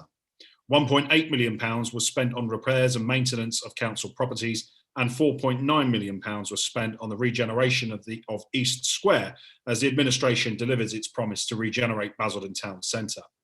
In respect of commercial assets, members will know that 2019-20 was a difficult year for the asset management industry, and the council's advisors DTZ were limited in what they could bring forward that would meet the council's strict investment criteria. Consequently, the council did not add to its direct investment assets in 2019-20, but I can confirm that the target yield of 2% was bettered in all existing assets within the portfolio at an average just shy of 2.4%. At the end of the last financial year, the council had successfully acquired 4 assets at a cost of £41.6 million. This has been added to in this financial year and will be reflected in the budgets going to service committees in the weeks ahead. Turning to Sempra Homes, the company ended the year with £7 million in equity and £11.5 million in loans. During the year, the company's property portfolio more than doubled, increasing from 20 units to 44, of which 38 were rented and 6 were for general sale, with the council receiving around £300,000 in income. I'm pleased that long before some people recognised the need to stand on doorsteps to applaud our key workers, the Basildon Borough Alliance had adopted policies to support our key workers into homes here in our borough through our key worker housing policy. Sempra is bringing forward an ambitious planning application in the weeks ahead that will substantially increase the company's portfolio. Mr. Mayor, in November, the council proactively intervened to stop another office conversion being turned into flats and sold off to London boroughs using the government's disastrous permitted development loophole. Bad for residents, bad for the borough, bad for vulnerable people. In acquiring Acorn House in the heart of the town centre, Basildon Council will now have access to over 90 1 and 2 bedroom units that will be council housing as part of the HRA. It is a shame that the previous administration wasn't on the ball enough to do this in respect of Trafford House and Regent House, to name just 2 other disastrous PD schemes. Council will also recall that in the last financial year, we added to the strategic asset acquisitions by purchasing the Robin Cinema for 5.2 million in the heart of the town centre as part of our ambitious strategy to give the public more ownership over our assets in the town centre. Mr. Mayor, in summary, the council has been strategic, it has been ruthless, and it has been strict. We haven't strayed from our strategies despite the considerable financial uncertainty that a decade of fudging local government finance from Westminster has created. Under the Basildon Borough Alliance, the gross debt of this council has reduced by £3 million in the last financial year, and we also have considerable headroom to take on any new borrowing in the future if necessary. Mr. Mayor, I look forward to hearing from the council, and I commend this report to members. Thank you, Councillor Callaghan. I have one speaker who has indicated to speak on this matter, which is Councillor Sullivan. I am willing to allow another speaker if anybody would like to, please indicate. Councillor Sullivan, over to you. You have 5 minutes. Can you hear me? We can hear you fine, thank you. Right, thank you, Mr. Mayor. Like the previous speaker, I will keep to the boundaries of the report of the strategy. I would just like to highlight some relevant points for members' benefits in the report. The strategy was part of the Conservative General Fund budget report of the 14th of February 2019, which the then Labour and Independents voted against. I know the yield on the asset acquisition strategy, as Councillor Callaghan, exceeded its yield target. Of course, the asset acquisition strategy was a Conservative initiative. The amounts earned in investment interest, substantial contribution to council finance, on top of the contribution of the interest income from homes, which again was another Conservative initiative. I will therefore vote to approve the report. Thank you. Thank you, Councillor Sullivan. No other members have indicated, so I shall hand back to Councillor Callaghan to wind up if he wishes to. Thank you, Mr. Mayor. Just simply to add to the point that it isn't just the direct investment strategy or the strategic asset acquisition strategy that was alluded to there.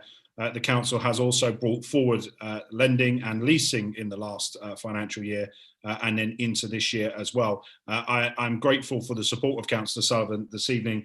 If he is in support of this, it does beg a belief then that he has failed to support any of the commercial asset acquisitions that the council has brought forward in the last few months, given that he obviously has such faith in his own policy. But that, Mr. Mayor, is a story we will tell in 2020-21. For now, I think we should move to the vote. Thank you, Councillor Callaghan. So the recommendation is as set out on page 41 of your agenda, that the Capital and Investment Annual Budget report is set out in enclosure to be approved. Can all Conservative members ensure that their cameras are on?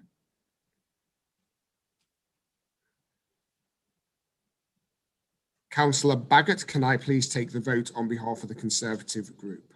Well, I can only speak for myself, and from my own personal point of view, my personal vote is that I abstain. You abstain. Thank you, Councillor Baggott. Do any members of the Conservative group wish to vote differently from Councillor Baggott? Councillor Rimmer. I vote in favour. In favour. Thank you. Councillor Henry. In favour, Mr. Mayor. Thank you, Councillor Henry. Councillor Mackenzie.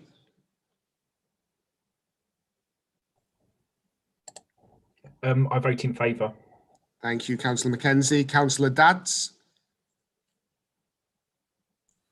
I vote in favour. Thank you, Councillor Dadds. Councillor Hillier. In favour, Mr. Mayor. Thank you, Councillor Hillier. Councillor Lawrence.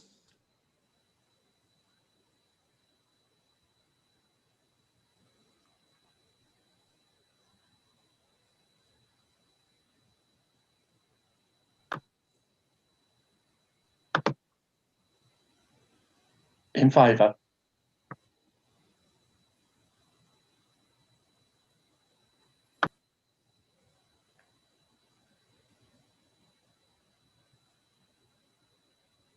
It looks like I might need to chair. I'm the only one speaking. I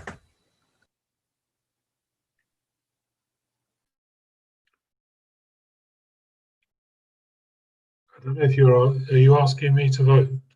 Because I can't hear you. You're muted, Chairman. Oh, I'm muted. Hello, Councillor Headley. I was waiting for you to ask me to vote. Apologies, I was muted. You don't need to apologise. Yes. How do you vote? In favour. In favour. Thank you, Councillor Headley. Can all Labour members please turn on their cameras? Councillor Callaghan, if I can take the vote on behalf of the Labour group. The Basildon Borough Alliance leads, others follow. 15 votes in favour. 15 in favour. Thank you. Any Labour members wish to vote differently, please raise your hand. No, fantastic. Independents, can you please make sure your cameras are on?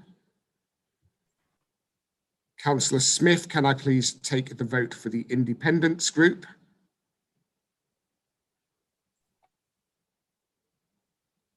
Oh, there you are, you're unmuted. Mr. Mayor, you got your trigger happy. Before you call us in, unmute us because I'm sitting here pressing buttons. Surprisingly, our group's going to vote unanimously. I think there's a second group tonight, and in favour of this item. In favour, in favour. Thank you. And of course, if any independents wish to vote differently, please show. Thank you, Wickford Independents. Please turn your cameras on. Councillor Harrison, how do you wish to vote on behalf of your group?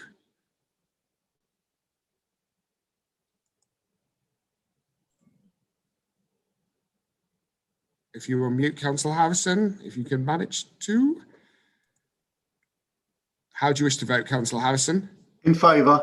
In favour. And Councillor Brockman, do you wish to vote differently? No. Okay. Councillor Fellows?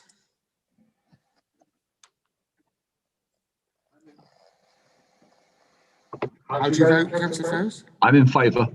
In favour. Thank you, Councillor Fellows and Councillor Blake.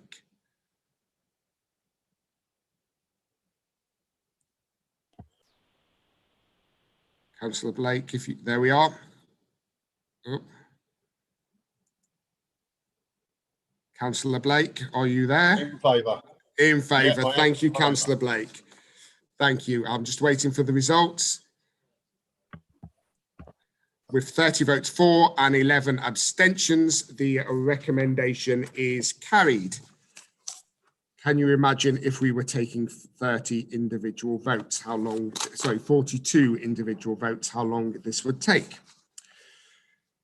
Moving on to agenda item 11, the Essex Coast Recreation Avoidance and Mitigation Strategy. I'm going to call on Councillor Ferguson, the chairman of the Strategic Planning and Infrastructure Committee, to present the report. Councillor Ferguson, you have 10 minutes. Thank you. Thank you, Mr. Mayor. We have an emerging local plan, and as such, we have to have due regard for the legislation that we see before us. This includes the Conservation and Habitats of Specials regulations. This provides protections to the most significant habitats across the country. The local plan cannot be adopted until the issues relating to the conservation of habitats and species regulations have been resolved through the East Coast Recreational Disturbance and Avoidance Mitigation Strategy, also known as RAMS. We are seeking to do just that. A habitat regulations assessment identified that whilst we do not have coastlines within the borough and therefore cannot deliver any necessary direct avoidance and mitigation strategy ourselves, that there is the potential for population growth within the borough that will have an effect on the increased recreational disturbance. It is therefore essential that we seek to work with others using the duty to cooperate. As a result, we are working with 12 partner local authorities, and we are working together along with the statutory body of Natural England on the RAMS proposals.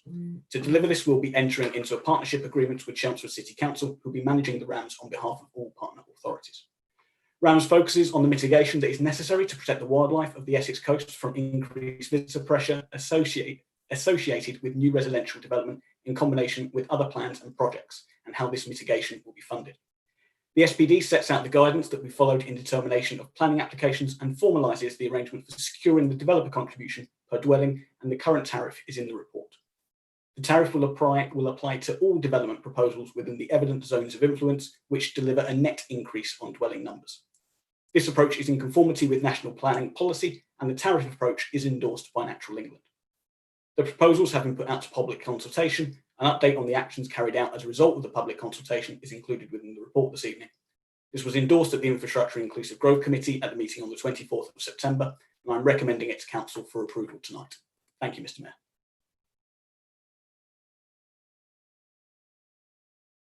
Thank you, Councillor Ferguson. Councillor Harrison, you have your hand raised. I believe you have a question. Thank you, Mr. Mayor. My copy of the agenda says this report is on page 67 to 304. On my copies of the agenda, it jumps from 120 to 305. So either it's a numbering problem or someone doesn't like me to read the other 100 pages. Okay, just one moment, Councillor Harrison.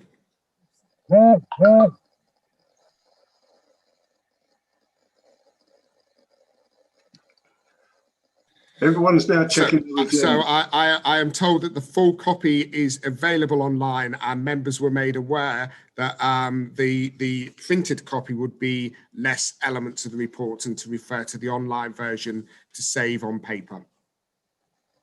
Sensible decision. Is that okay, Councillor Harrison? Yeah. Just to remind members, the recommendation on this one is different to what was printed in the original agenda and was sent in an addendum. So we'll cover that shortly. I have three speakers on this matter: Councillor Hillier, Councillor Moore, and Councillor Callaghan. So I shall hand over to Councillor Hillier first. Thank you, Mr. Mayor.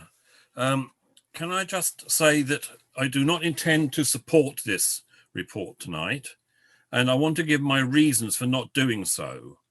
And I'm still, Mr. Mayor, you're not listening to me. Sorry. I can hear you, Councillor Hillier. I'm also taking advice on another matter in the other ear, so I can hear you. Okay, Thank you. fair enough. Okay, but just to say that I will not be supporting this. At the last meeting, in both in terms of the most recent and in fact the final meeting of the IIG committee, I indicated there that there were two issues I was concerned with, and that if they weren't resolved before this council meeting, I would not be supporting this recommendation at this council meeting. The 2 points I want to make are that on 3 or 4 occasions now in public, I have made comment that the map that indicates where the boundaries to the zone of influence are unclear. And if you look at the map that's on page 93 of the agenda that does this, it looks from that as if part of Billericay is within the zone of influence and part is not. Part of Leindon is in the zone of influence, part is not. It also looks as if part of Whitmore Way might be in the zone of influence and part of it is not. And I just have felt that what we should be having is absolute clarity about the way in which developers will be able to look at a map and know with certainty whether or not they will have to pay the levy that is going to be placed upon them. The second issue that I raised at the IIG, and I'll raise again tonight, is this one about the steering committee. I have no problem with Chelmsford City taking over and offering to do what they've been doing. But looking at the report, it's quite clear that the steering committee is made up of officers only. Officers from the borough is concerned, agreed, but officers only. Now, there is a tariff. A tariff is a tax. And what we are saying here is that we are going to be levying a tax in this borough that is going to amount to, cumulatively across all the boroughs concerned, about £8 million over the 10-year period. And there is going to be no member involvement in how that money is spent. And I thought we all signed up to this idea of no taxation without representation. There is no way built in for members to be on the steering committee or to have a report back from the steering committee. And I think that is a deficiency in this. And those two elements mean that I will not be supporting this tonight. So when you come to the vote, Mr. Mayor, you'll have to call me out separately afterwards because I will not be supporting it. Thank you. Thank you very much, Councillor Hillier. Councillor Callaghan no longer wishes to speak, so we now hand over to Councillor Moore. Thank you, Mr. Mayor.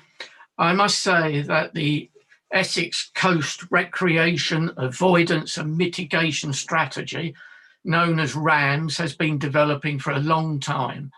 In the Infrastructure Growth and Development Committee of January 2018, this council acknowledged the need for the RAMS as a means to discharge the duty to cooperate, and agreed that this council would sign up to a memorandum of understanding with the other city, borough and district councils of Essex to develop the strategy. Mr. Mayor, as I am sure you know, the revised publication local plan included Strategic Policy NE1, the Green Infrastructure Strategy. In this, it is very clear that local planning authorities should plan positively for the creation, protection, enhancement and management of networks of biodiversity and green infrastructure.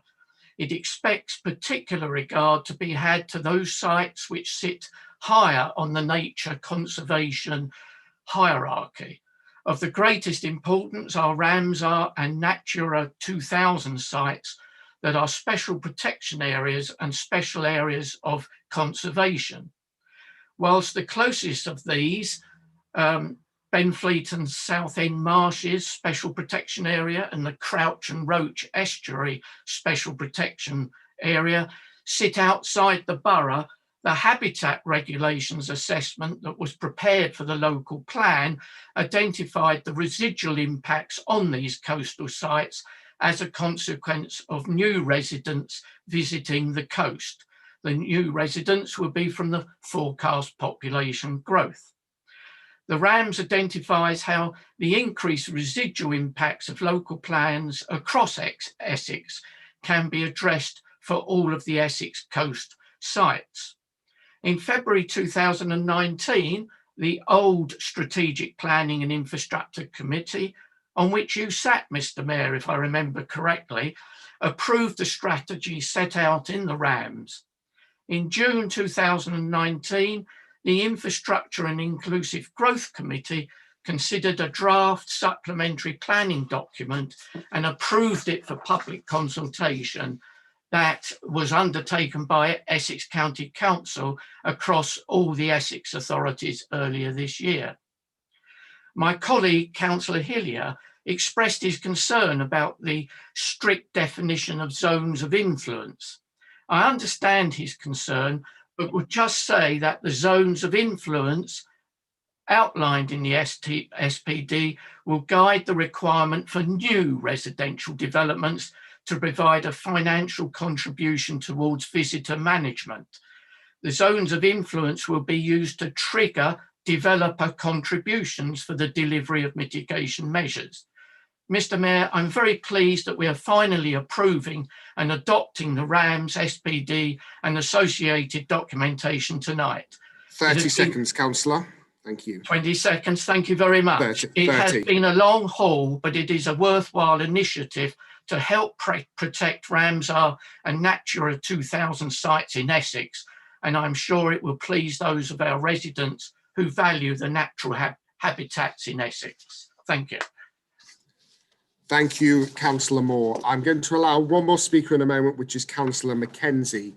Councillor Baggott has asked me privately what the recommendation is. He's not seen it online and he's not received it through the post. So just to be clear, the recommendation is that full council approves and adopts the Essex Coastal Recreational Disturbance Avoidance and Mitigation Strategy, RAMS, Supplementary Planning Document, SPD, and associated document as set out in enclosures number 2 to 4. Can I also remind all members that agendas are available online from the day they are published as well, so you can look at them online. Thank you. Councillor Mackenzie.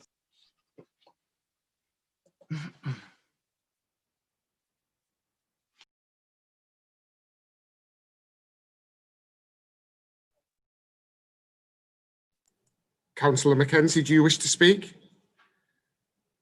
It won't let me There you go. There we go. Thank you.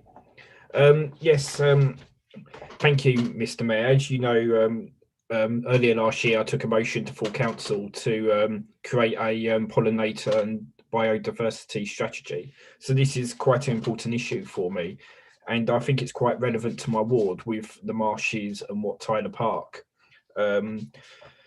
I think there's a lot that can be done, and working with our neighbours is very important.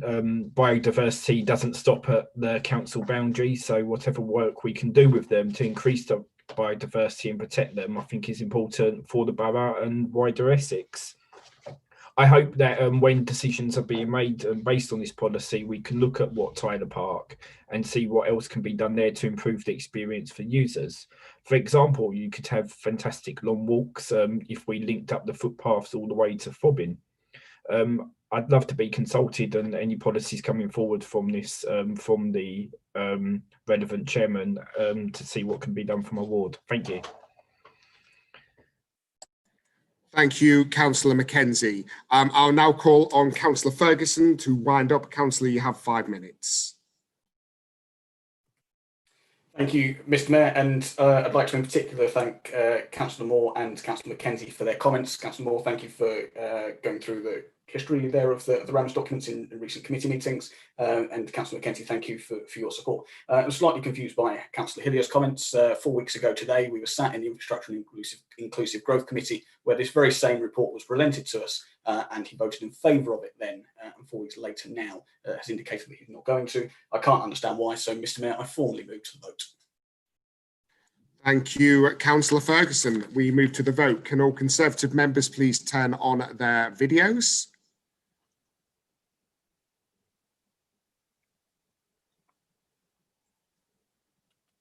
Okay, Councillor Baggott.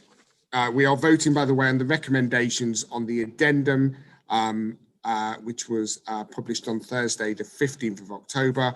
Councillor Baggott, how do your group vote? Thank you for letting me know that. It would be useful to have received a notification or even an agenda. The council talks about everything they can deliver, but apparently can't deliver pieces of paper 2 miles. Councillor Baggott, how do you vote? We vote for. You vote for, thank you. And do any Conservative members vote differently to Councillor Baggott's vote? Councillor Hillier. Chairman, am I? No, yes. Yes, Chairman, sure, we can hear you. I vote against. No, Councillor Ferguson obviously wasn't listening, but I did. You vote against, thank you. Okay, any other councillors vote differently to Councillor Baggott? No, just one voting differently this time. Okay, let's move to the Labour group. If Labour members can please turn on their cameras. Councillor Callaghan, how does the Labour group vote?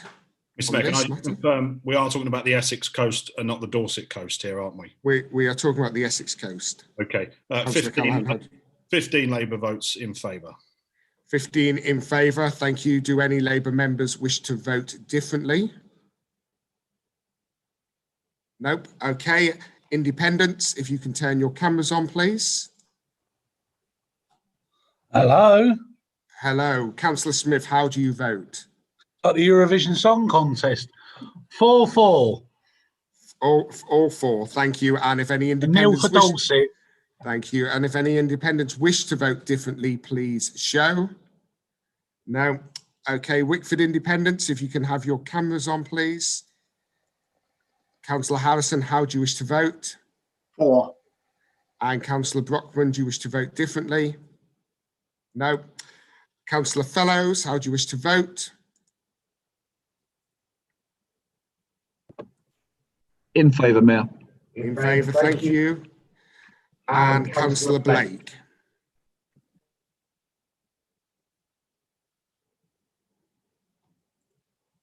Councillor Blake. In favour.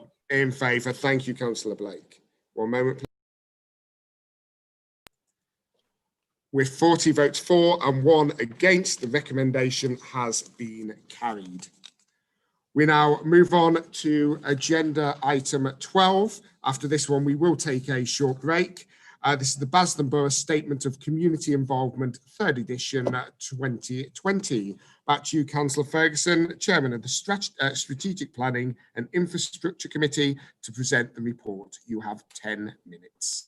Thank you, Mr. Mayor. As Chair of Strategic Planning and Infrastructure, I have the privilege to present the Basildon Borough Statement of Community Involvement 3rd Revision 2020 report. This is an update to the version published or previously published in 2016 and considers the updates to neighbourhood public plans. I formally present this to Council. Thank you, Councillor Ferguson. I have only one speaker who's indicated on this report, which is Councillor Callaghan. Councillor Callaghan, do you still wish to speak? No? Do any other members? I'm willing to take one more member if anybody else would like to speak on this matter. Nope. In that case, we shall move to the... Oh, actually, Councillor Ferguson, I assume you don't want to wind up, given nobody's spoken. Nope. Cool. Let us move to the vote. So, the recommendation as set out on page... 2 seconds. Page 306 of your agenda. 1 second, please. Recommendation as set out on page 306 of your agenda that full council approves and adopts the Basildon Borough Statement of Community Involvement, 3rd revision, October 2020, as a local development document as set out in enclosure number 2 of this report. Conservative members, please turn your cameras on. Thank you. Councillor Baggott, how do the Conservative group wish to vote? 4. 4. Thank you. And do any Conservative members wish to vote differently to that of their group? No, all voting in line this time. Over to the Labour members, if you can turn your cameras on, please. To see unanimity in the Tory group at last. Councillor Callaghan, how do the Labour members wish to vote? 15 Labour votes in favour, Mr. Mayor. Perfect. Thank you. And any Labour members wish to vote differently? Independents, if you could turn your cameras on, please. Councillor Smith, how do the Independents wish to vote?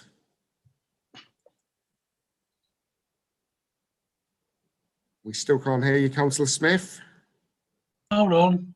There we go. We can hear you, and now we can't. Mute him, please. There we are. 4 in favour. 4 in favour. If any independents wish to vote differently, please show. Nope. Wickford Independents, please turn your cameras on.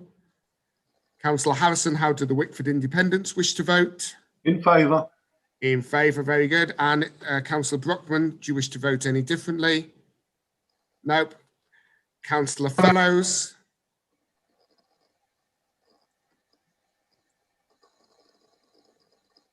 Councillor Fellows. Just a little problem. I'm muting, Mr. Mayor, but yes, I vote in favour. Thank you, Councillor Fellows and Councillor Blake.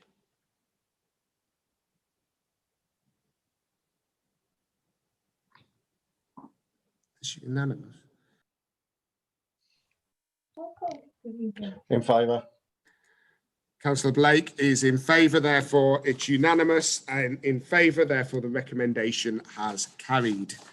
Thank you, councillors, for the first half of this meeting. We will now take a short break. It's 21:26.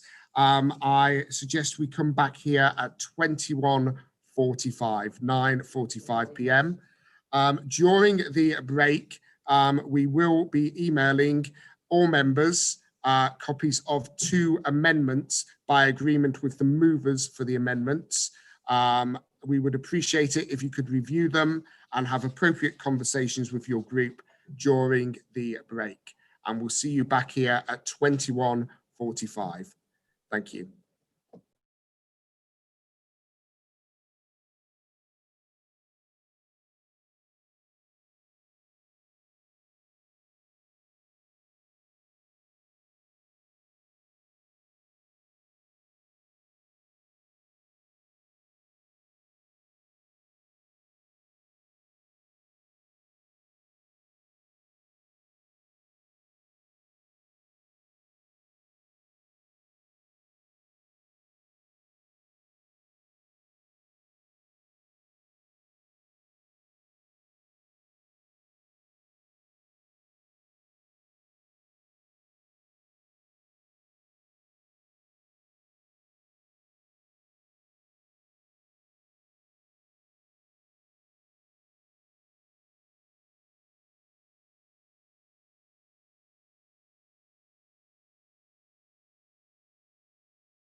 Okay, members, welcome back.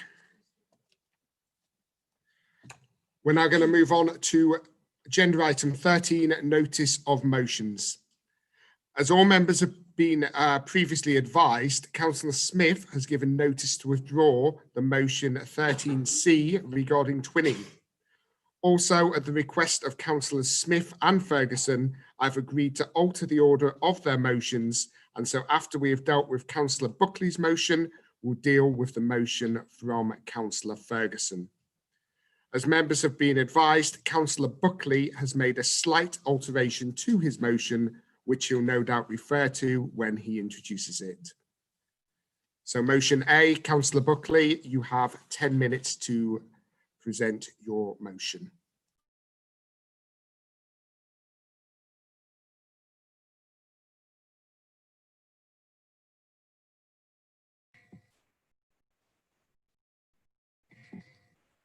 Can you hear me now, Chair, Mr. Mayor? We can hear you, Councillor Buckley. Over to you. Sorry. System's a bit more complicated than usual.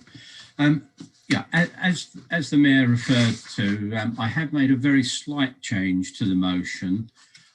Just in the first line, after the words feasibility study, I just added the words on land at Wick Green, /Gibraltar Walk, Wickford. The purpose of that, when I originally submitted the motion, it did have a heading which actually described that location. But between myself and the monitoring officer and the publication, the heading slipped off somewhere. So just to make sure that members are absolutely clear what we're talking about.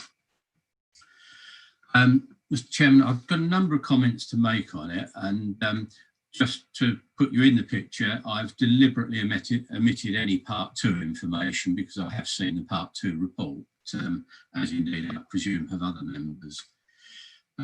Most members will know this site, and previously it was planned to have a pub hotel and often referred to as the Marston's site. It's the gateway onto Wick Meadows for pedestrians and probably for about half of the vehicles that come onto the estate. So it's a significant area. The outskirts of it are marked as a conservation area. I don't think it's legally a conservation area, but nature conservation. The site has always been open and always been green. And in fact, when I was leader, it was offered to me to be sold for housing, and I rejected it without even bringing it further, which under the old cabinet system, a leader had the power to do. And I'm sure that's something that Councillor Callaghan would wish she'd maintained, but it's gone and that's all there is to it. As I say, it is the principal route, pedestrian route between the town centre and literally thousands of people's homes. At the moment, it's a pleasant green.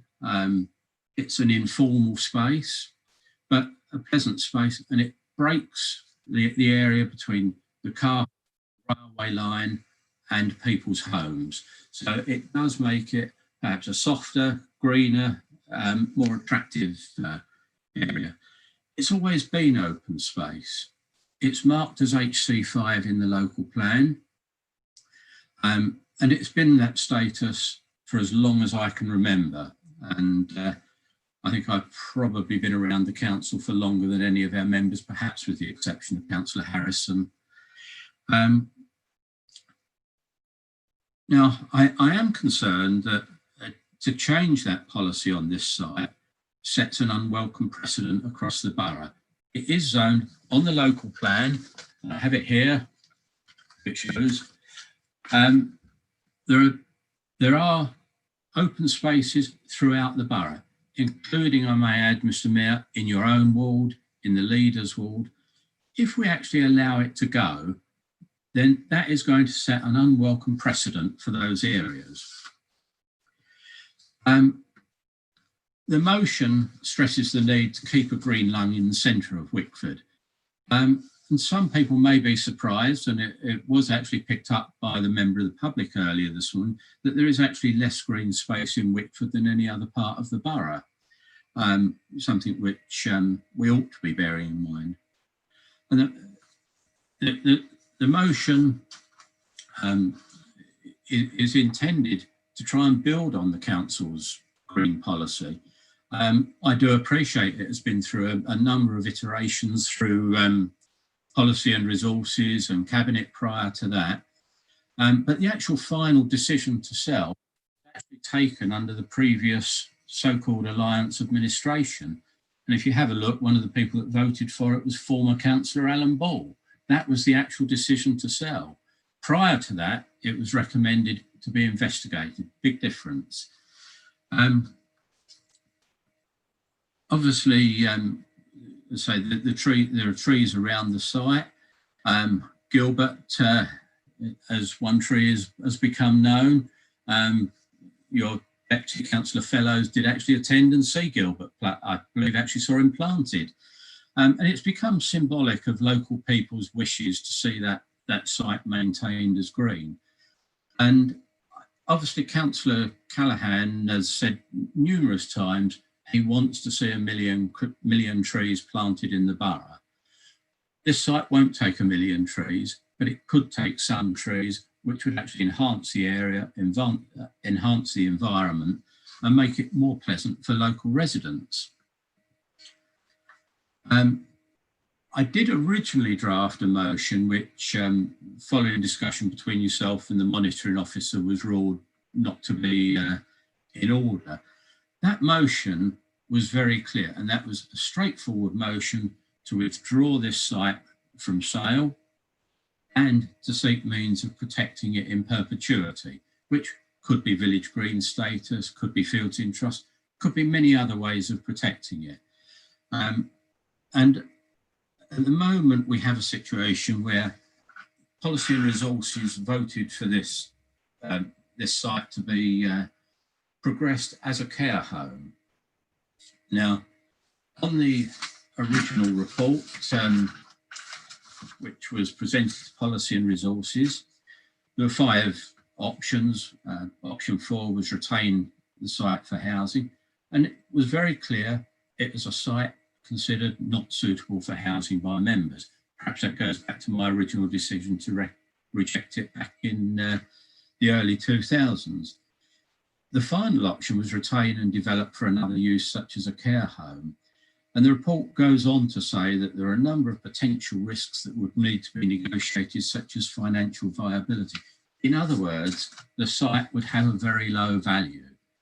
And what the council is doing at the moment is sacrificing this piece of land for a low value.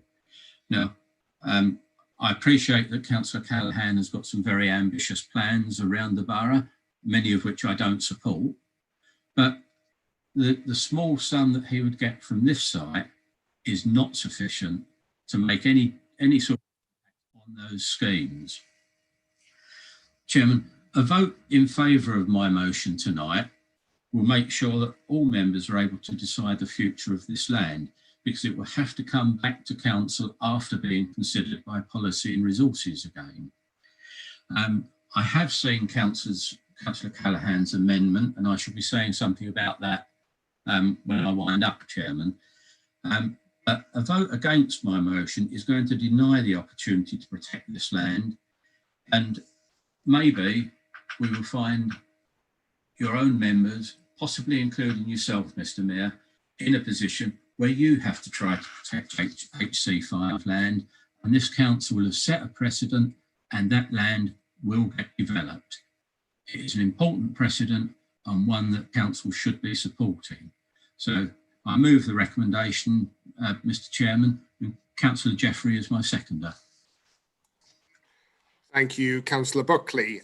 Councillor Jeffrey, I now call you to second the motion. You have 5 minutes. Am I muted? Can you hear me? We can hear you. We can hear you. Lovely. Thank you, Mr. Mayor. I'd like to formally second this motion to save land adjacent to Southport Crescent, known locally as Wick Green. This motion seeks to save an important piece of land that is a green buffer between the Wickford High Street and Wick Meadows. This administration is pursuing the sale of this land for a low valuation based on its use as a residential care home against the wishes of residents, and as a result losing a local green space. We have all known from the beginning that this shouldn't have been agreed to be sold on the 25th of January 2018, with near enough the same administration as it is now, voted to sell this land with support of former Wickford Independents councillor Alan Ball. Now, we see the Wickford Independents subordinate to Labour as they were before, and history repeating itself, voting to sell our green spaces to pay for projects nobody wants except for the current administration. Residents are firmly against this proposal to sell the land to be concreted over, especially for a residential care home. I hope that this motion will gain support from all parties to make the council listen to those residents who fear for the loss of this green space.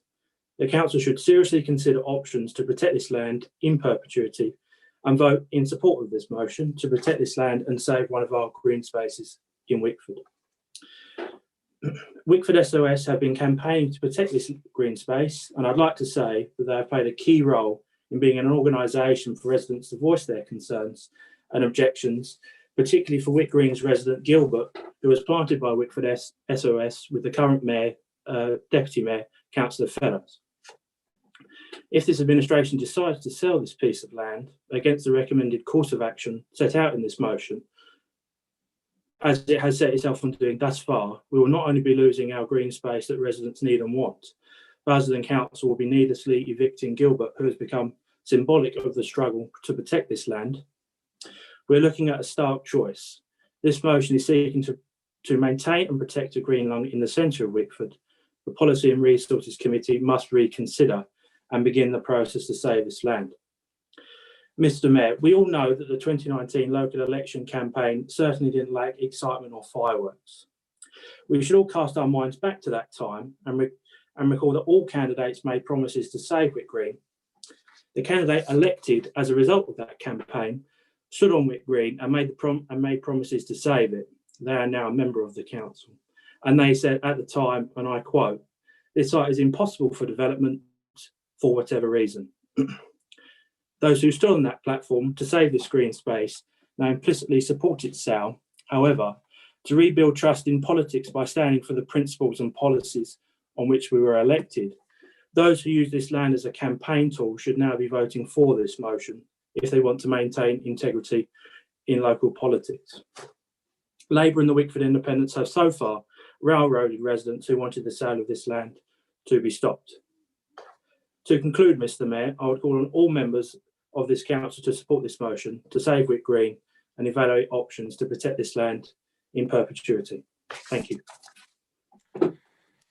Thank you, Councillor Jeffrey. We have an amendment, as we know, that's been put forward. So I'm now going to invite Councillor Callaghan to move the amendment. If we could see that amendment on screen, that would be much appreciated. Councillor Callaghan, if you just wait for the amendment to be placed on screen, and then you have 5 minutes to move the amendment.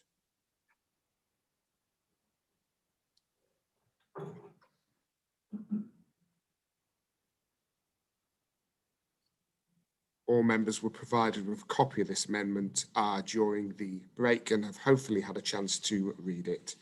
Councillor Callaghan, over to you. Thank you, Mr. Mayor. I wish to move the amendment that I tabled with you and the CEO. I speak tonight as the councillor who, up until August, lived closer to Wick Green than any other member. I know this piece of land. I know the residents of the Wick. I know their views on the gateway access to the town centre.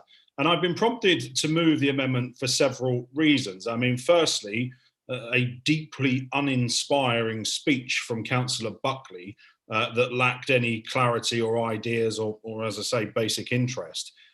Secondly, it ignores the decision which was made to dispose of the land by the Conservative Party in 2016, and the fact that no Conservative councillor has ever moved to change that decision at Policy and Resources. It ignores the fact that the principle of the disposal is a consequence of a Conservative administration who did not, and there is a pattern here, follow a proper legal due process when it came to the disposal. We've been here before, haven't we? Fourth, it ignores the fact that the council hasn't had an adopted local plan since 1998. The mover of the substantive motion himself failed to step up when he was the leader of the council. He talks about HC5 land being on the table of, or on the altar to be sacrificed, but he admits to recognise that that is now not in the purview of a single cabinet member to just come forward and make that decision like it was previously. All of these decisions now are made by committees in an open, democratic, transparent way. It is factually inaccurate for him to state that a retirement or a care home will achieve a lower capital value than a public house. That is not substantiated by any evidence whatsoever. There is a minority of residents who are opposed to development on this land, but a majority who believe improvements should be made to the pedestrian access between the town centre and the Wick, improved safety and security measures on that piece of land, and a belief that Wickford deserves much better green open space. And a recognition, Mr. Mayor, that the Conservative administration that previously sought to flog the land did nothing to protect the monies raised from the sale of the land for Wickford residents. They talk about projects that this administration is coming up with, but we will ring fence the money. And that is something that is markedly different. So this proposal tonight, it is important because it means that any income that is made from any potential care home sale on this land will be ring-fenced for spending in Wickford, and it cannot be siphoned off to another Tory pet project like hanging baskets on high streets in Billericay, for example, Mr. Mayor. And let me say that Wick Green, it is not good open space, and to try to convince the people of Wickford that it is to do them a great injustice. It is not a park as such. It isn't somewhere the public can go for a walk or sit down when the sun is shining. In fact, the reaction of most of the Wick residents that I know have to this piece of land is that the footpath is dangerous. In the winter, it is slippy, and the footbridge is old and in need of improvements. Add to that, there is very poor lighting, and it is not a safe and secure area of an evening, particularly at this time of year when the nights are drawing in. And the Conservative Party know this. It's why they sold it off on the cheap for a pub and a hotel. And I'm on the record as saying I was in favour of that youth class, but I understood the questions over highways which were never fully addressed. A care home fixes that. The frequency of road traffic is greatly reduced and the footprint is nowhere near as large.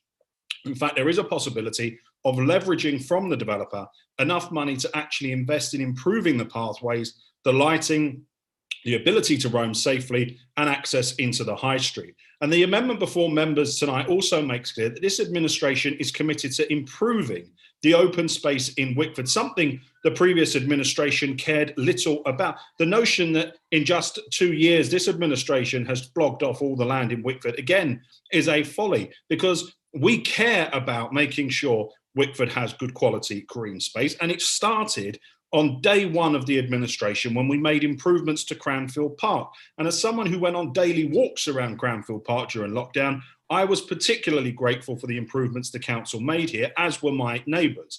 30 seconds, councillor. 30 seconds. I'm massively grateful that the wildflowers have come forward and been planted. And perhaps most impressively, I'm looking forward to the council taking control of 21.5 acres of land close to Beauchamp School so that we can starve off the threat of a Boris Johnson congestion charge on the 8127, get a forest for the people of Wickford in Wickford, providing a real green lung. And I say very gently to Councillor Jeffrey, I look back at his election address from 2018. He did not mention once that he was opposed to what was being proposed on Wick Green. He's only just found his voice and his morals now. He should. If you can wind up now, please, councillor.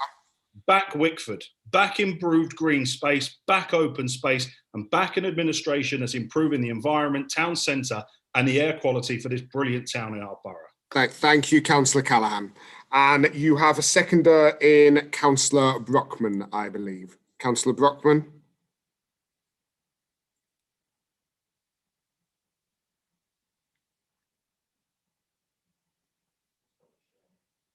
Can you unmute, councillor?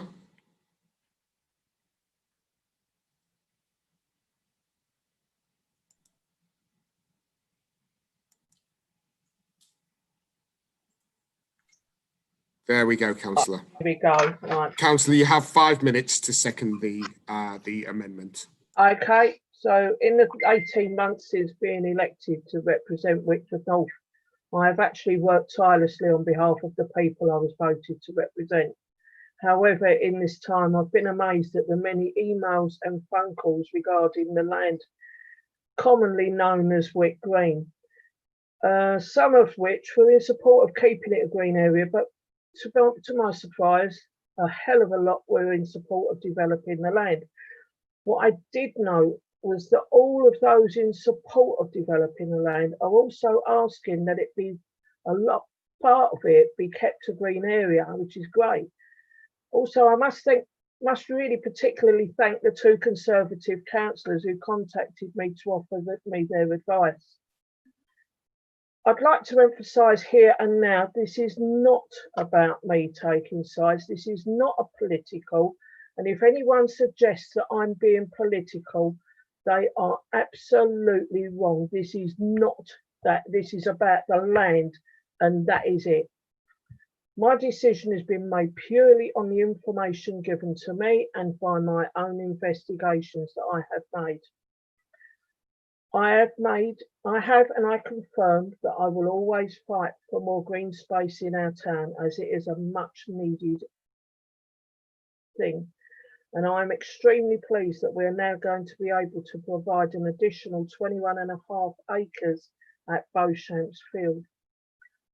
Last weekend, I actually had a walk over Wick Green with my two dogs, and it's lovely. But what I did see was a nice area of green space. But what I did note was that although some may call it an area of natural beauty, the access routes across it into town were not the best. And from my experience of reading the posts on social media and many approaches from people using that road into town, that during the winter time it becomes treacherous. Not only that it's because the land becomes very slippery, but because that bridge across has been so badly maintained in the past that some poor soul's going to have a bad fall and get seriously injured. It is also not a nice place to go when it's dark, and I also believe that security would be an issue. I saw where Gilbert is, the Christmas tree been planted, and yeah, it's a tree and it's lovely, and I'd like to see it stay. I believe it is in danger of further vandalism, as has happened before. So I did suggest that Gilbert could be relocated to a suitable area. I've had a major dilemma regarding this land. It's probably been one of the hardest decisions I've had to make so far. And despite being harassed, bullied, and even trolled on social media and on emails, I have tried to remain neutral with this subject. Again, I've been assured that the land can only be sold off for a care home, which will keep a good proportion of the land green. In addition to this, the residents will be consulted as to where they would like Gilbert to be relocated. And of course, lastly, I was assured that any monies from the sale of the land will be earmarked for the regeneration of our town. I have therefore come to the conclusion that I should support this amendment. Thank you, Councillor Brockman. I have two speakers who have indicated to speak on the amendment, Councillor Carol Morris and Councillor Harrison. If any further speakers would like to speak, please indicate as soon as possible. Councillor Carol Morris.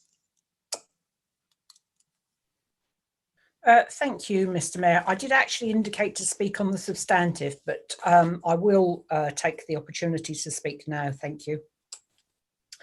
I'd first of all like to say that unlike the previous speaker, I know that the ambition of a large number of the residents of Wickford, especially those who live on the area of Wickford known as the Wick, would like to keep this area green. The site itself is on a prominent corner and it is raised above all the land around it. So it is viewed by everyone approaching it. So, you know, we're going to put a care home up on top of a mountain, basically. Recently, another area of open space across the road from this site has been built upon. The road between these two sites gives access and egress to the main roundabout in Wickford, which is where the A132 and A129 cross. The roundabout is therefore extremely busy and difficult for residents from the Wick to use. Further building at this intersection would make this matter even worse. Using the site for a care home will mean, when restrictions are no longer necessary, many people visiting their loved ones, which means a lot more vehicle movements at all times of the day, and the need for sufficient parking spaces, which seems unlikely to be available. Also, I'd like to point out that if it's a care home, the people who are living there will not be able to, will be up on top of a hill and therefore viewed by everybody around them if they go out in the garden, and they won't be easily able to get out and into the town or into the surrounding Wick because of the elevation of this piece of land. It seems to me that rather than worry about things like that and the fact that, yeah, sure, we'd love some extra open space, but what value is that if you keep building on the stuff we've already got? It seems to me that this amendment is all about the money, and so I will not be supporting it. Thank you, Mr. Mayor. Thank you, Councillor Morris. Councillor Harrison.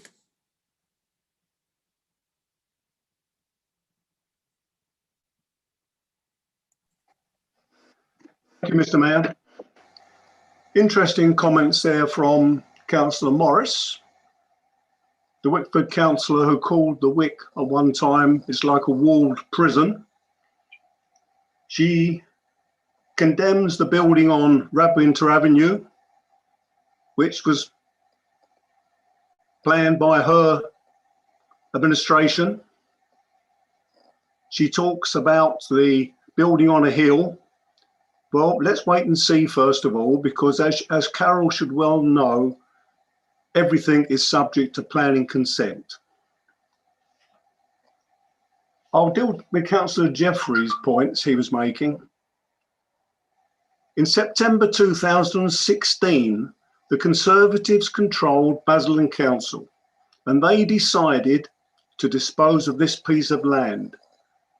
I was at the cabinet meeting as an observer when the administration then described this as a poor piece of wasteland. That was what they described it then. Now, I'm assuming that the whip on the Conservative group was much more substantial in 2016 when they decided to dispose of this piece of land. And Wickford councillors involved in that decision, Councillor Carol Morris, Councillor Don Morris, Councillor Holliman, ex-councillors Jackman and Moe. And then in 2018 and 19, Councillors Jeffrey and Councillor Buckley were elected to Basildon Council. In that year, not once did they oppose the building of a public house and a hotel on this site. Yet in March 2019, they stood with me opposing what was then, at that demonstration, the building of a hotel and a pub on that site. I was opposed to that on highway grounds, but I do not see a care home on this site would produce that problem. I look at the care home in Southend Road, Wickford, where there is no problem at all with parking, access, etc., etc. Now, I would have thought if Councillor Buckley and Councillor Jeffrey were serious about opposing any development on this site in their year when they were in charge of the council, it would have been dismissed. Stop the sale straight away. Not once. Sheer hypocrisy. Sheer hypocrisy. Since last year, we've worked hard working with Beauchamp School, who then, having obtained their 3G or 4G pitch, some of which was opposed by certain Wickford councillors, that they shouldn't have one, we obtained the release of the Beauchamps field from educational purposes to be used as an extension in effect of the Memorial Park. And on November the 4th, at the Neighbourhood and Public Spaces Committee, we will be looking at the proposals for that site. 21.5 acres of additional public space in Wickford. Absolutely essential. At no time have the Conservatives opposed the development of a hotel and a public house on that site. You know, I wish you'd stand up and be counted and be honest. Honesty is the best thing here. And the hypocrisy of Councillor Buckley and Councillor Jeffrey is absolutely outstanding. Well done. Thank you, Councillor Howson. Councillor Baggott. Thank you, Mr. Mayor. Well, there's lies, damn lies, and then there's the snake oil salesmen that run the administration. You've got a councillor that says she's not political, when in fact what she's being by even seconding the motion is being political. You've got Councillor Callaghan, who insulted officers by insinuating decisions that were made as a result of officer advice were unlawful. And then you've got Councillor Harrison, who is fundamentally wrong in what he asserts with regard to objections from some of my members. When I was leader, I know that one of the things that were causing some of my colleagues to tear their hair out was the opposition to the Marston side from Wickford councillors, from our Wickford councillors. Silence from Councillor Harrison, silence from the so-called Wickford Independents under the Labour banner taking the Labour coin, but very, very much getting Councillor pushback for us. Councillor Baggott, can you be careful with what you say? We don't want you making any sort of insinuations about any members and their activities towards other members. So please be careful with what you say. Thank you. Thank you, Mr. Mayor. I'll be very careful. And just for those watching, I will be clear that when I say taking the Labour coin, I purely refer to taking a special responsibility allowance within this administration, which a special responsibility allowance gives additional monies to councillors. So just to be clear that I'm not insinuating that any councillor is receiving any additional money apart from special responsibility allowances that they receive in this administration. So we've got Councillor Buckley doing his job as a representative of Wickford, irrespective of the administration, and fighting the corner for Wickford residents. And we have an alliance here who Councillor Callaghan spoke about patterns. Well, here's a pattern. Councillor Callaghan will tell you what's right. Anybody that disagrees with him is wrong and will either have a 3-line whip put on them or actually be ousted. So it's either Councillor Callaghan's way or the highway. It doesn't matter whether you're a member of the public. It doesn't matter whether you're a councillor. If you don't actually subscribe to the Councillor Callaghan view, you are dead meat. And what we have done since 2016, and this is the fundamental difference between us and the so-called alliance, is we genuinely listen to residents. And when residents say, we think you might have got this wrong, or we have a view, we're prepared to say, actually, let's revisit it, let's take a new look, and then let's come to a new decision. We don't build huge towering blocks of flats in the centre against public opinion. We actually listen to what the public want to say. We don't actually just build willy-nilly in Wickford. We listen to what the residents have to say. We don't actually run away from Pitsea to go to Wickford, to go to Dry Street, to go to Wapping, to go to Dry Street. We actually have councillors. Councillor Baggott, Councillor Baggott, please keep this relevant to the debate. Oh, sorry. I was just alluding to the fact that the leader keep this relevant to the debate. Continue. I do apologise, Mr. Mayor. We have councillors that represent their ward. They live in their ward. They know the wards wherein they speak. They listen to the residents on a daily basis, and they actually respond to those residents. And they recognise that it is a very foolish administration or a very foolish ideology that makes a decision and then sticks to it regardless. Thank you. Thank you, Councillor Baggott. I have one more speaker, which is Councillor Don Morris, and then we will move to the vote on the amendment. Councillor Morris. Thank you, Mr. Mayor. I speak tonight in favour of Councillor Buckley's motion. Everyone I speak to in Wickford is absolutely set against this developing on that land. That piece of land should be left open. It can be improved, but it should be left open as open land for Wickford residents. There is no reason to be building on that, and I'll come back to something, pick up something Councillor Harrison said. If he was privileged to listen to our group meetings, he would have realised I spoke against that development from the beginning. So I've been consistent in that throughout. Thank you, Mr. Mayor. Thank you, Councillor Morris. We'll now move to the vote on the amendment. So we're voting on the amendment that's been circulated by email and has been displayed on the screen. If we could display that on the screen again.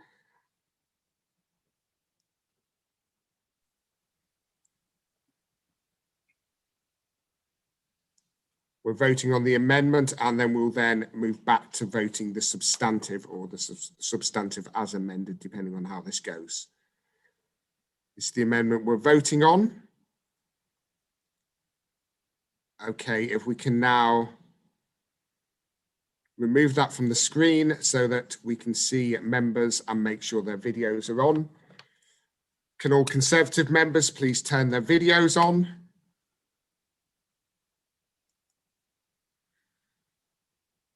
Councillor Baggott, how do you vote on behalf of your Conservative group? On the amendment, which notes lots of things but does nothing, we vote against. You vote against. Do any Conservative members vote differently to Councillor Baggott? Nope. Okay, good. Let's move on to Labour. If you could turn on your cameras, please, Labour group. Very good. Councillor Callaghan, how do the Labour group vote? On the amendment that ring fences significant funding for the people of Wickford, 15 Labour votes for. 15 votes for, thank you. And do any Labour members vote differently to Councillor Callaghan? Nope. Okay, independents, if you can turn your cameras on, please. Mr. Mayor, the independent group is 4-4 in favour of the amendment. Thank you, Councillor Smith. And do any independents vote differently? Please raise your hand. Okay, Wickford Independents, if you can please turn your cameras on. Councillor Harrison, how do you vote? In favour of the amendment. In favour of the amendment, thank you. And Councillor Brockman, do you wish to vote differently? No. Moving to the non-aligned independent councillors. Councillor Fellows, how do you vote? I vote in favour of the amendment. Thank you, Councillor Fellows. And Councillor Blake, how do you vote?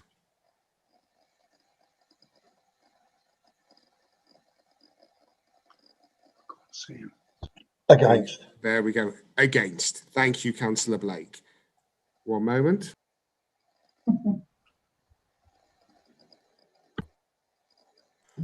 With 22 votes for and 19 votes against, the amendment is carried. We'll therefore move back to now debating the substantive as now amended. So I have 5 speakers who have indicated they wish to speak on this, all of who have spoken before. So when I call you, if you feel you've now said what you need to say, then just please let me know. I have Councillor Mrs. Morris, Councillor Mr. Morris, Councillor Baggott, Councillor Harrison, and Councillor Callaghan. So I shall start with Councillor Mrs. Morris.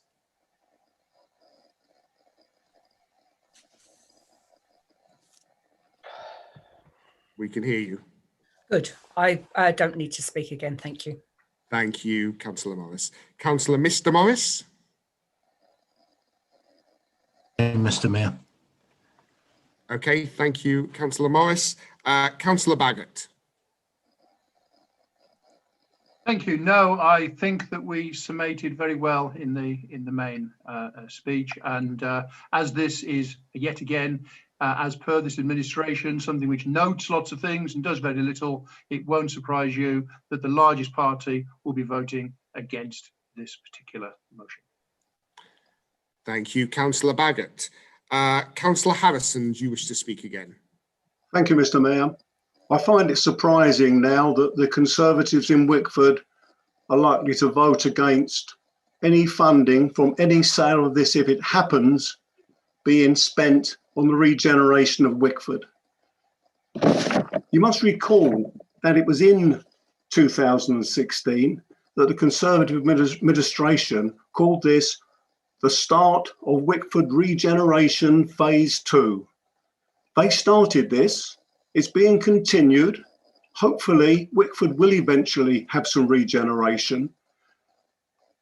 To say that Councillor Don Morris has spoken to everyone in Wickford he's spoken to, and everyone in Wickford supports his view.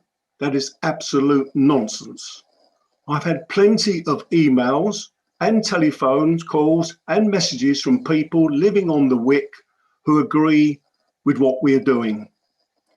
They agree. They want Wickford to improve. They see this as part of an improvement. They see this as a possible improvement to the way they get into the town. They walk over a footbridge there at the moment, which is propped up because that's all the county council could spend the money on, just to put some props underneath it to hold it up. This will, if this land is developed for a care home, I say if, because it requires planning consent, and I wouldn't like to predetermine it, because although I support the amendment, what happens on there, if it is a care home, how it is built is very, very important. You know, Councillor Baggott says we listen to people. Yes, you listen to people, and you then take on what you think is popular at that particular time. Exactly the same as Councillor Buckley and Councillor Jeffrey have done. I was hoping one of them would come back by now, Mr. Mayor, to say why in the year of administration they didn't try to stop the sale of this land, if that's what they really wanted. They haven't come back. That says it all. Thank you, Mr. Mayor. Thank you, Councillor Harrison. Can I remind members once again, all members, the chat is not to be used for the type of chat that it's currently being used for. It's to be used to indicate if you wish to speak. It's to be used to indicate if you wish to move a point of order, and it's to be used if you wish to indicate an amendment. If you just give me one moment, we are just clarifying whether Councillor Callaghan is allowed to speak again, having already spoken when he moved his amendment. Just one moment.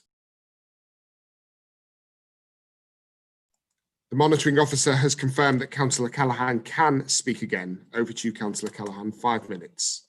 Thank you, Mr. Mayor. And can I just say, you have mastered ceremonies today absolutely superbly. Not an easy job at all, but you've done a superb job, and all credit to you. I did want to come back on the point, because I think it's quite an extraordinary point. Councillor Baggott levelled at me that fundamentally his problem is that he's against leadership. And he's incapable of delivering it. And we've seen that for ourselves tonight on the fact that there's more splits in this Conservative group than a Matt Whitlock floor routine. Okay, Councillor Callaghan, if we can keep it to the debate. Thank you, on the matter that we're debating. I will, because the point I was going to raise, Mr. Mayor, is that it is a strange argument to advance, to say we listen to our Wickford councillors, and then in essence, they were so useless that we still chose to ignore them. Because that is the sum of what is being advanced tonight by the Conservatives. That Councillor Jeffrey and Councillor Buckley were so persuasive in the 12 months that they were in administration that they managed to convince this leader, this Councillor Baggott, that he wasn't able to be folded. So I think that's an extraordinary argument. Councillor Callaghan, I'm sorry, if I can just pause. We have a point of order, 15D. I hope I get my time back.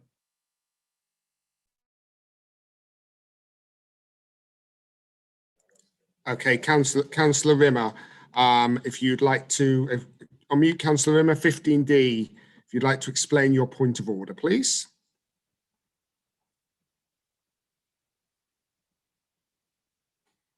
I'm waiting. Ah, here we There go. we go. It was just, Mr. Mayor, that you had ruled quite correctly that he was going off topic of the debate, but he continued in that vein. And 15D is also about keeping it relevant to the debate. So it was to go with your original ruling on that and bring him back into order on that. Thank you. Thank you. So I've already dealt with that matter. So thank you very much, Councillor Rimmer. Councillor Callaghan.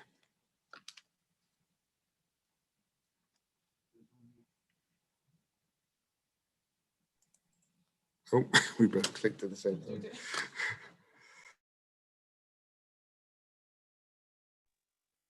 Oh, I definitely want my time back now. Okay, Mr. Mayor, I think, look, this comes down to it. Councillor Harrison made exactly the right point, which is that just because we vote tonight, it's not a prerequisite of approval going forward. There is a long way to go in this process. Unlike the previous process, there is now a legal OJU process that is being followed. We're not just looking to support local potential Conservative donors. We're actually looking at how we can do this in a legal, open and transparent way. The reality is that the money here, Councillor Baggott says we're just noting things. That is simply not the case, because what we are doing here is we are going above and beyond the £10 million that the administration put into the budget for Wickford by adding another sum, whatever that sum may be.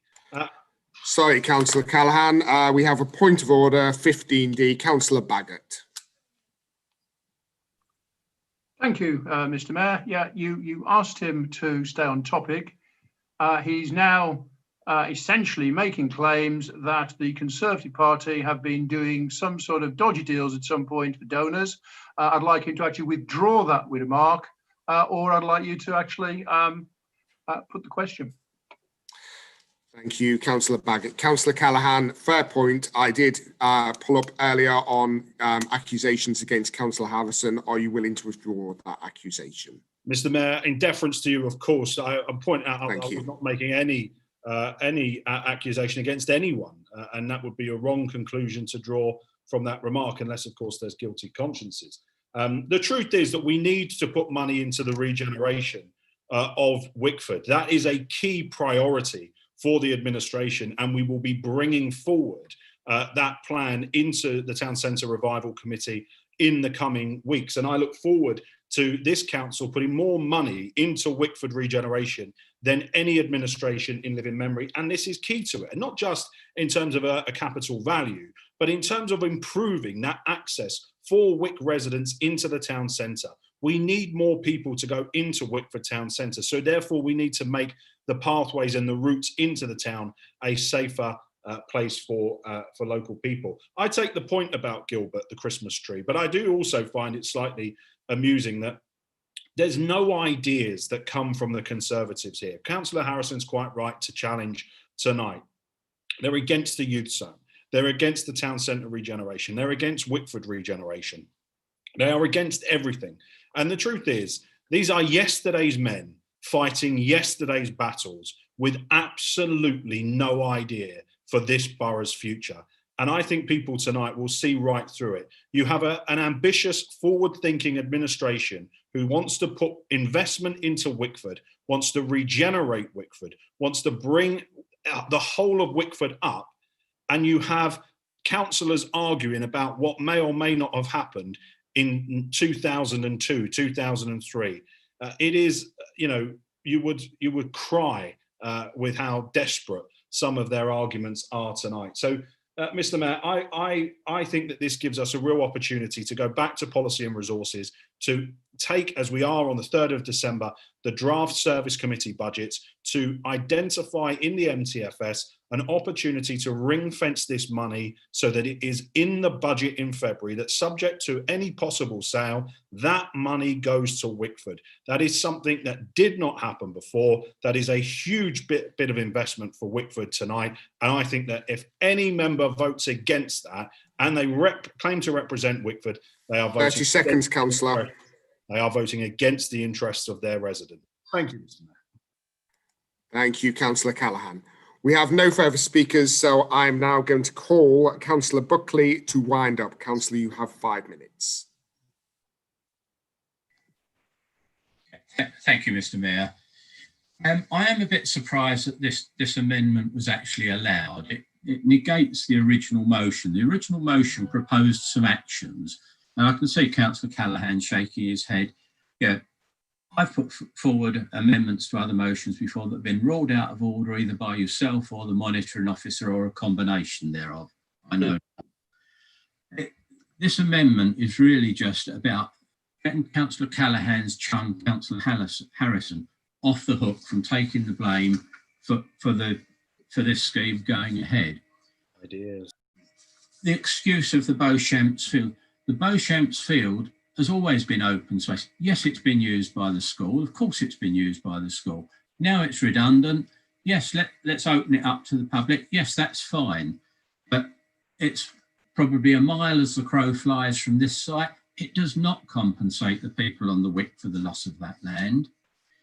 And I would remind you again that the final decision to sell this land to Marston's was actually in January 2018, just prior to my election. And I did check the voting on it. The voting was every Conservative councillor on that committee abstained. Wickford Independent councillor, as he then was, Alan Ball, voted for, although he wasn't elected as that, of course. And indeed, the Labour members voted in favour. We then move ahead to May when, as we all know, an election took place, and this was something that was discussed as part of the campaign at that time. And there is a Twitter tweet, which I have a copy of if you would like to see it there, Chairman. And it says, unless the new administration, the Conservative administration that would have been, pull the plug, one of the last acts of Wickford Independent councillors was the work to bring two major chains to Wickford in the near future. The pictures there are Marston's and Wetherspoons. Who was the Twitter feed? One David Harrison. Maybe it's a different David Harrison, I don't know. I'm not going to cast aspersions. To some of the other points raised, Councillor Callaghan made a comment about committees making decisions. Yes, they do under this system, but they make decisions under powers delegated by council. This council can override a committee decision should it decide to do so. And this was an opportunity to do so. Do we want improvements in the area? Yes, we do. We've always wanted improvements in Wickford, and we delivered some of them under my leadership. We could not deliver them as fast or as great an extent as I wished. What we don't want is destruction. And I'll tell you, Councillor Callaghan, what we don't want is a multi-storey car park, and we don't want your 20-storey tower blocks in Wickford. You can keep them in Basildon if that's your wish. I don't think it's very popular.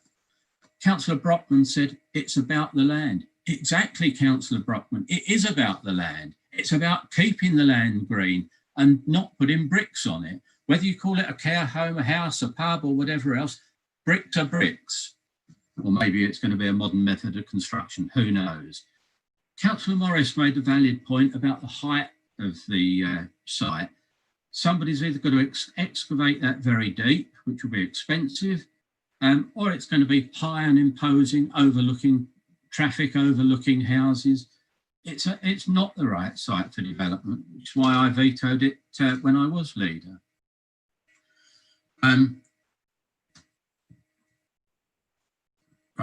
Councillor Harrison said he opposed the pub on highway grounds, but his Twitter feed doesn't seem to say that. And he accuses others of honesty. I'm sorry, but the evidence is there.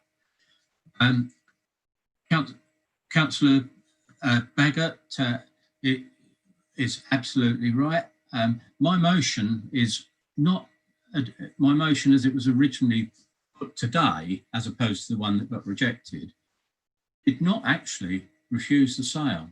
It referred it to Policy and Resources to reconsider. And maybe Policy and Resources would have actually seen some sense. Maybe it wouldn't, because you have a majority there. But it was not a final block on the development if you were so determined to do it. 30 seconds, Councillor Buckley. Okay. As for ring fencing the money in Wickford, if you're going to sell Wickford land, ring fence the money. Councillor Callaghan made an aspersion about donors. If he knows any, perhaps he'll tell me where they are, because my campaign could do with some money. The this is about putting more money into the pot for pet schemes that Councillor Callaghan and his sidekick, Councillor Harrison, are dreaming up. It's not in the interest of the people of Wickford, and it never will be. So we'll be voting against this amended motion, and we will call out the administration for what they are. Thank you, Councillor Buckley. We'll now move to the vote. We're voting on the substantive motion as amended. If all Conservative members could please turn on their cameras. Councillor Baggott, how does your group vote? The largest political party on the council, 17 votes against. 17 votes against, and there are 18 members of the Conservative group present. One of whom, no, I thought Councillor Holliman was not here. 17? Oh, sorry, apologies. There are 17. Forgive me. Yeah, Do any Conservative members vote differently? No, yes. You have got 18 there tonight, I think, Councillor Baggott. We're just confirming that for you now.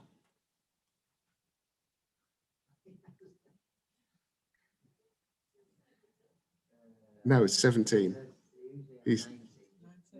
So 18, 17. We're correct. Councillor Baggott, I'm glad you know how many members of your group are present tonight, because we don't. So thank you. So do any Conservative members vote differently to Councillor Baggott? No, good. We move on to the Labour group. If you can turn your cameras on, please. Thank you very much. Councillor Callaghan, how did the Labour group vote? You were thinking of Councillor Blake, Mr. Mayor, who of course quit the Conservative Party. How did the Labour group vote? There are 15 Labour votes in favour of the amendment, of the motion. Thank you very much, Councillor Callaghan. Do any Labour members vote differently to Councillor Callaghan? No. Independents, if you can turn your cameras on, please. Hello, Basildon Cole in here. Hello, Councillor Smith. How do the Independents vote? Independent group 4-4, Dorset Wanderers, nil point. Thank you, Councillor Smith. Do any Independents vote differently to Councillor Smith? Thank you. And Wickford Independents, if you can turn your cameras on. In favour. Thank you. In favour. Councillor Brockman, do you vote differently? No. Good. And we move to the non-aligned independents. Councillor Fellows, how do you vote? I'm in favour, Mr. Mayor. In favour, thank you. And Councillor Blake, how do you vote? Oh, we've lost you, Councillor Blake. Against. Against. Thank you, Councillor Blake. One moment, please.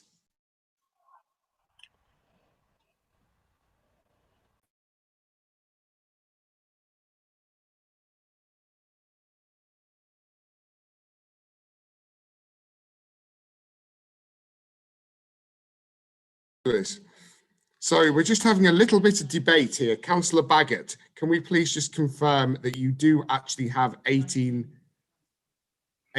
members here this evening?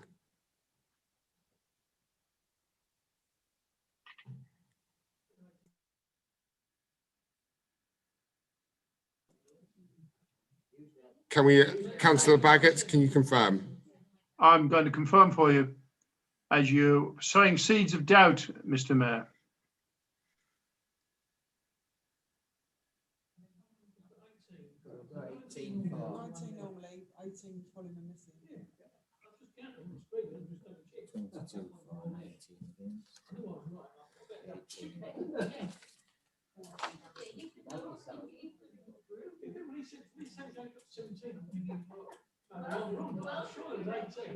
Do we have an answer? Counted 18 on the screen. Yes, my apologies, it's 18. Good. No worries. We all make mistakes. Okay, with 22 votes for and 19 against, the motion is carried as amended. Thank you. Right, we now move on to what is listed in the agenda as motion D, Councillor Ferguson, if you'd like to present your motion, you have 10 minutes. Thank you, Mr. Mayor. In June, residents of my ward of Pitsea North West were concerned when they opened their post and received a glossy brochure detailing a proposal to build a waste plant in Archersfield in Pitsea. I'd like to place on record tonight my thanks to all those residents who have been in touch with me since then and expressed their concerns about the proposal. This was not expected by them, and residents are angry and upset about the proposals that they see before them. Residents in Pitsea and across the borough are concerned that they're being forgotten about again and again when it comes to waste plants.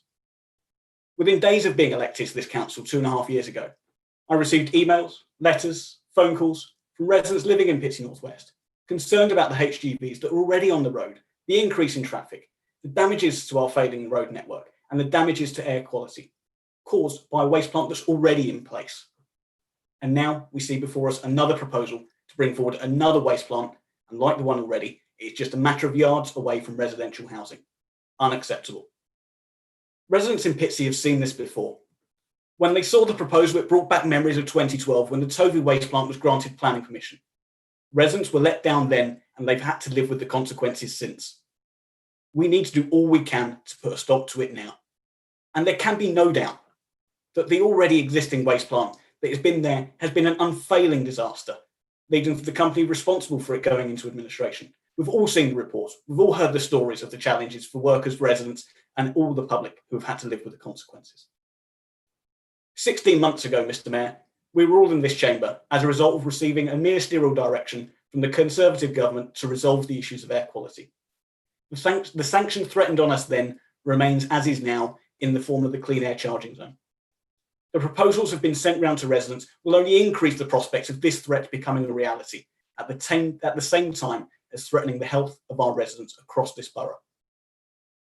Now, we may not be the decision makers in this application, but we must do all we can to put a stop to it. Now, the real decision makers are the Planning Committee of Essex County Council. Now, let us remind ourselves that the decision makers of this application will not be those who live here. Now, there are some serious questions that need to be answered by the Conservative-led Essex County Council on this proposal. When did they first become aware of it? When did they first meet with the developer? What was discussed when they met? And questions that have thus far not been answered. And there are questions for the Conservative opposition on this council, when a letter was received by this council on the 14th of April 2019, when they were in administration. Before any planning committee can make any decision, it is vital that there is a public consultation on this proposal. Before any planning committee can make any decision, it is vital that the members of the planning committee actually come and visit the area. And we know that the members of the Planning Committee, Essex County Council, will not be those who live here. But at the very least, if they're to make a decision that will affect the residents in this borough, they should hold the public meeting when it is safe to be able to do so in this borough. Now, Mr. Mayor, we've all seen the government announcements recently about local government reform. There is even a question as to whether Essex County Council should be even able to make this decision, bearing in mind that they probably won't exist in their current form in a few years' time. It is vital that we get this decision right. So, Mr. Mayor, I stand with my residents and I stand firmly against these proposals, and I urge all members to do the same. Thank you, Councillor Ferguson. Just before I call your seconder, Councillor Hillier, we have received your declaration of interest in the chat for the benefit of the public. Councillor Hillier states, as a member on Development and Regulation Committee at Essex County Council, he cannot debate or vote on this agenda item. Councillor Pat Reid, I call you to second the motion.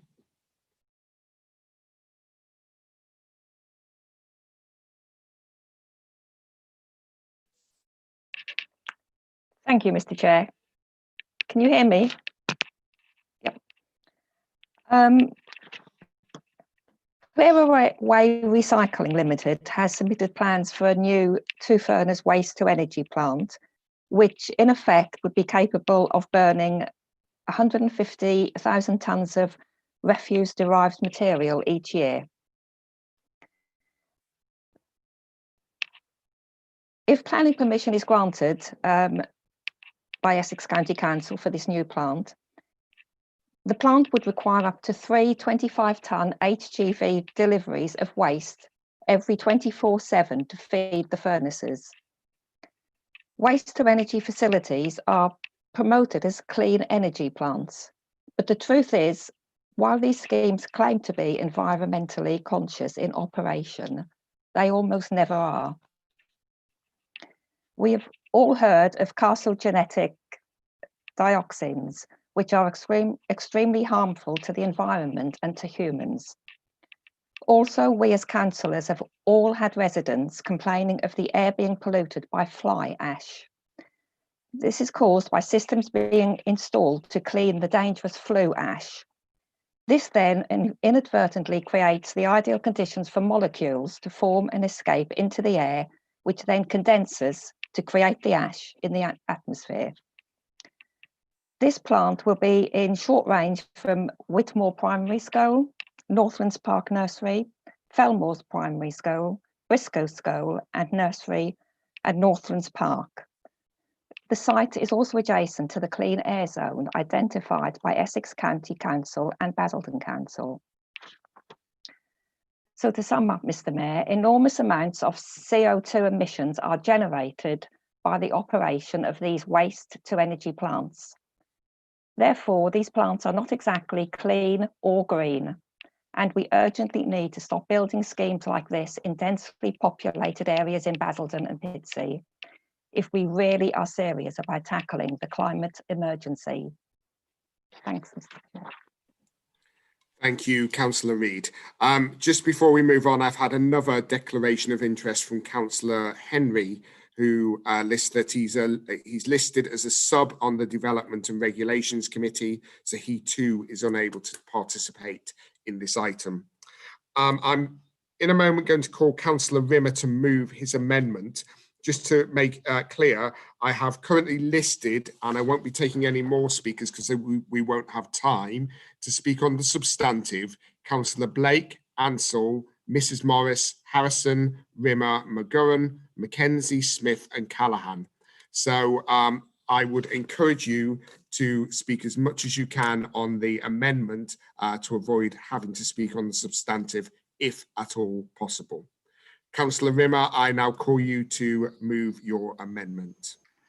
If we could just display it on the screen firstly before you speak, Councillor Rimmer, that would be great. Just one moment. Okay. Councillor Rimmer, thank you. Thank you, Mr. Mayor. And let me give credit to my fellow Pitsea councillors in Councillor Ferguson and Councillor Reid for their passionate speeches on the subject. I move this amendment in a spirit of cooperation because I believe it could strengthen what they're trying to achieve. I am ultimately looking for the best outcome for our residents of Pitsea in actually asking for the Secretary of State of DEFRA to call in this application with a mind to reject it. And in the spirit of how we've attacked this and campaigned on this, against this incinerator in Pitsea, which I agree with Councillor Reid on in respect to the carbon dioxide. There is also worries in respect to sulfur dioxide as well that could be emitted from this. I agree with Councillor Ferguson on the potential road usage and the noise that could be generated as a result, and the noise pollution for residents as well as air pollution. But in that spirit, I'm asking for a joint letter to show the uniforms and universal support for this from the leader of the council and all group leaders to the Secretary of State. Because I will also give credit to Councillor Ansell and also to Councillor Smith for also running their own petitions, as well as the online petition myself and Councillor Mackenzie ran. And our petition got 1,600 residents who are against this incinerator. And their voice needs to be heard, and it needs to be heard at the highest level, because Pitsea cannot be dumped on again. We've had the pit, we've had this waste plant that has been alluded to from 2012, and I'm not going to revisit past decisions. We've got to look forward. We're not yesterday's men. We're listening to people, and let's all together reject this. Let's go for the strongest motion possible. And I really hope you can support me on this amendment today. And there I rest and leave it up to others to speak. Thank you. Thank you, Councillor Rimmer. I believe you have Councillor Mackenzie to second your amendment. Councillor Mackenzie. Hello. Yes.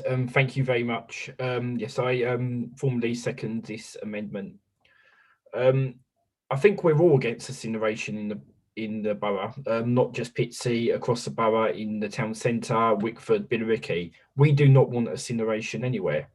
In fact, I think it's formal council policy. I believe a motion was passed earlier in the decade formally opposing any incineration in the borough. I agree with what's been said by Councillor Ferguson, Councillor Reid, Councillor Rimmer. It's going to be terrible for Pitsea, the pollution, the traffic. It's not something that anyone on any side of the council can support. I totally agree with the points about the Coulthard Road waste plant, which was built by Essex County Council earlier in the decade. It was wrong then, it's wrong now, but let's look forward and let's try to oppose this current development altogether. I think there's a strong chance we can get this rejected. Essex County Council have only received the planning application at the moment. They haven't indicated if they support it, if they're against it. And as we all know well, on planning, the councillors have to keep an open mind. But I think there's definitely a strong case to stop this waste plant. And also, with Craig's point, let's send it to the Secretary of State. Let's do as much as possible to oppose this, and let's oppose this together. There's no reason we can't present a unified force across all political boundaries on this issue. Thank you. Thank you, Councillor Mackenzie. I currently have only one speaker indicated who wishes to speak to the amendment. So if anybody else wishes to speak, can you please indicate as soon as possible? Councillor Callaghan. Thank you, Mr. Mayor. Speaking to the amendment, which I mean, Councillor Mackenzie has just said there, you know, that he thinks that we are all against it. But I question, are we all against this? Because Councillor Tony Ball and members of the Conservative group at Essex County Council who represent parts of this borough, they have known about this proposal since April last year. Possibly, when you look at the FOI'd information, they've possibly known since February of last year. Now, we pushed hard in the regeneration strategy here in Basildon to make sure that every planning application went through a pre-application process with the public. Essex said no to that. So somebody somewhere wanted to keep this a secret for as long as possible. So I'm not convinced by the argument that we are all against this in the way that has been suggested. I think the Conservative group at the County Council have not played a straight hand here. And I've made that clear in correspondence with the County Council. I say to Councillor Rimmer, with all due respect to him, you know, I think he genuinely means well here, but he is displaying a political naivety in terms of understanding how Westminster and how this process works. And what he is asking us to do, if we was to pass this, and this is the danger, is he is asking us to remove a potential layer of safeguard from the process here. He's asking us to, before the planning application has been decided, to go directly to the Secretary of State. Or, and this is where there is a lack of clarity, he is asking us to wait for the County Council to approve it and then go to the Secretary of State and ask the Secretary of State to call it in. I also caution him, that is, to my mind, a very dangerous strategy. He needs to be clear, is it one or the other? Because this motion as worded is massively open to interpretation as to whether or not we are waiting or going now. And I would suggest that if we went now and the Secretary of State, and we know from our correspondence with DEFRA that they are under enormous pressure from Client Earth at the moment and others, there is nothing to say that if this met the principles of planning, that the Secretary of State would not turn around immediately and grant planning permission. And the whole purpose of Councillor Ferguson's argument here tonight is that the decision should be made locally, the most local representative. the chair of the planning committee at the county council represents tendering. The committee, with the exception of one member here tonight, is made up of people who do not represent constituencies here in the Basildon borough. And I say very clearly, if we do not get on top of this tonight, we are setting a very dangerous precedent that we simply jump straight to the Secretary of State. We have said that it should be in the purview of Basildon Council, or whatever the new council looks like after local government reorganisation, who makes that decision. And that the county council should not make any decision on waste disposal services until LGR has concluded one way or the other. Now, I wrote to Councillor Finch about this over the course of the last few months, and he told me that he has sympathy and he is looking at the legal position. So I think very clearly that if we was to rule out that safeguard, we would be jumping the gun towards approval in the way that I don't think Councillor Rimmer intends, but I think would be a consequence of the action that he is asking us to take here tonight. And the other thing I would say is, Councillor Mackenzie talked about predetermination. You cannot write to a Secretary of State, you cannot pass a motion to a Secretary of State where you are asking him to take a predetermined view. You cannot do that. It shows a complete naivety. I did raise this with the monitoring officer. I'm surprised this found its way onto the order paper, because you cannot be so explicit in ignoring predetermination rules there. And the two county councillors are quite right to excuse themselves from this debate tonight as a consequence of that. So I do not believe that we should pass this. I think there's a line around the petitions and acknowledgement of the petitions that could transfer as a correction into Councillor Ferguson's motion. I'm sure he'd be happy to do that. But on the substantive argument that is being made in the substantive motion, which is wait until LGR and no decisions before LGR, now that might be 30 seconds, Councillor. That might be 3 or 4 years down the line, or we go for this amended motion, which could risk approval of this waste plan imminently if we was to do what Councillor Rimmer said. That is an unintended consequence, I'm sure, but please, members, reject that naive political strategy. Thank you, Councillor Callaghan. Councillor Mrs. Morris.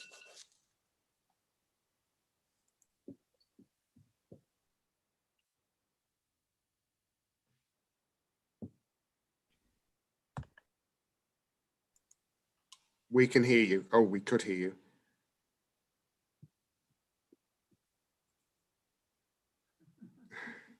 There we go. Thank you, Mr. Mayor. No worries.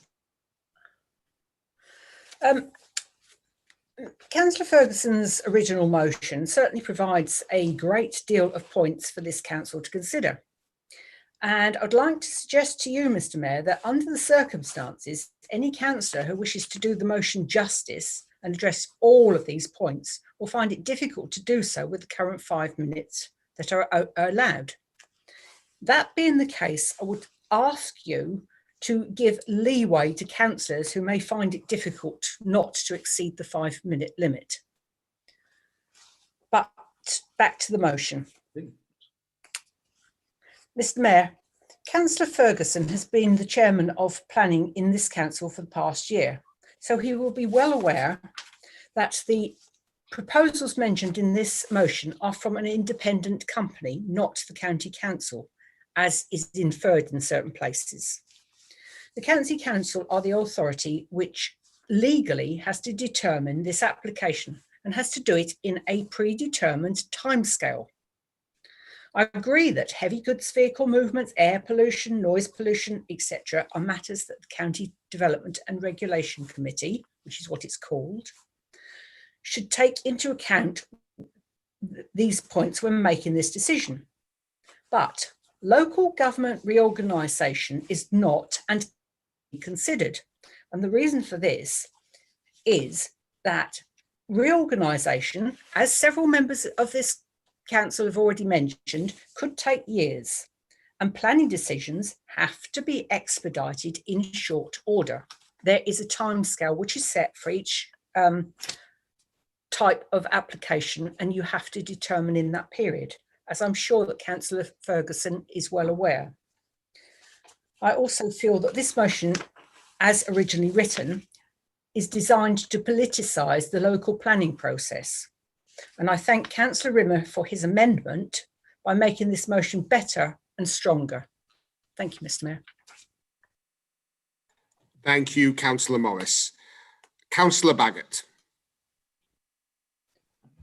Thank you, Mr. Mayor. I'm glad Councillor Callaghan stepped in, because otherwise I saw a number of the Labour group nodding while Councillor Rimmer and Councillor McKenzie were speaking. I think Councillor Callaghan was a bit scared that if he didn't step in and give them a steer, he might actually get them supporting this and putting politics to one side. Because all Councillor Callaghan has done is, yet again, because it's all he can do, it's all he's good at, is actually brushing the needs of the people to one side and playing political games. He's done it in the past, and here he is, he's doing it again. He's miffed that we acted quick enough on this and he was caught with his pants down. He's miffed that Councillor Rimmer has led the charge while he plays catch up. He talks about procedures and how it is. He tries to scare members now into, well, if you do this, this could happen. It's the Chicken Little, the sky's falling down approach again. Remember when the tanks were going to be on the lawn with the local plan? You remember when the sky was falling? Well, guess what? The sky didn't fall down and the tanks weren't on the lawn. And now here he is scaring you that by going to the Secretary of State, imminently, he's going to say, yes, let's build a plant. And that's clearly not the case. And it's also counterintuitive, because he talks on one hand about what we can't do there. I'd have preferred he spoke about what you could do. I'd have preferred he said, actually, working together, if you worded it like this, we'd have a stronger case, because that's collaborative working. And I feel really disappointed that he doesn't have a collaborative bone in his body when it doesn't suit him. The reality is, to try and get county to debate it in the area won't alter the makeup of that committee, and we have no power to actually be the planning authority in this matter. It's Essex County Council. So that particular proposition is just as inane as an assertion as his thing about the Secretary of State. What Councillor Rimmer is trying to do, what we're trying to do from the get-go, is to actually represent the people of Pitsea on this, on what is a really important issue, and has been an important issue since I was elected in 2004 as a councillor for Pitsea North West, where I actually fought tooth and nail against county on the Courtauld Road waste plant. And Pitsea has been the dumping ground for far too long. And there needs to be a line in the sand. And the best way of doing that is for us to be united. Now, Councillor Callaghan refers to LGR. He knows well enough. I have at P&R and other venues told him that LGR is unlikely to happen. He wants it to happen. He's going to make it happen no matter what, and he's pushing it through regardless. But the reality is it's gone even further into the long grass. And as Councillor Carol Morris has said, we cannot wait on something that may or may not happen from local government in 3 or 4 years' time, this year, next year, sometime never, on a planning application which has fundamental health consequences, as Councillor Reid said, to the residents of this borough. So I would ask, indeed implore, the reasonable and decent members of the Labour group for once to ignore your leader and actually do what's right for the residents of Pitsea and support this amendment. Thank you. Thank you, Councillor Baggott. And on that note, we're going to move to the vote on the amendment. If we could just display that on the screen once more, please.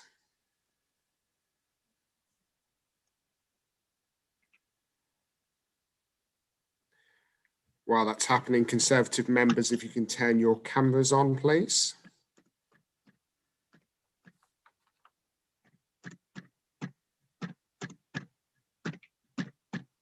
Thank you. Okay, if we can now remove the motion from the screen.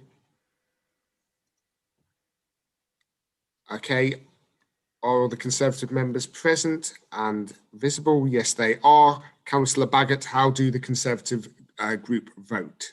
Luckily, all 18 of them this time are here, and they, all 18, the largest party of Basildon Borough Council, vote for the amendment.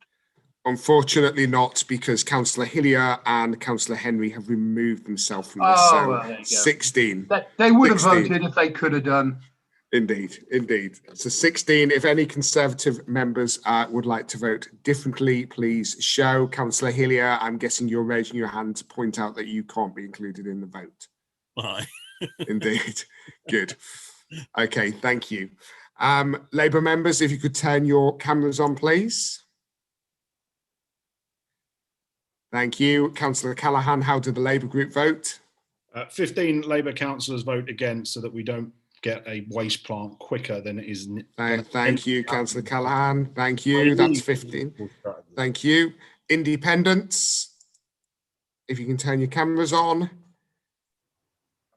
Councillor Smith, how's your independents group vote? Okay, Basil and Colin, all of us will be voting against the amendment. And if Councillor Finch has got a problem with voting against it, Thank you, Councillor. Thank you, Councillor. So that's 4 votes against. If any independents wish to vote differently, please indicate. Wickford Independents, if you can please turn your cameras on. Against. Thank you, Councillor Harrison. Councillor Brockman, do you wish to vote differently? You wish to vote differently? If we can unmute Councillor Brockman, how do you wish to vote?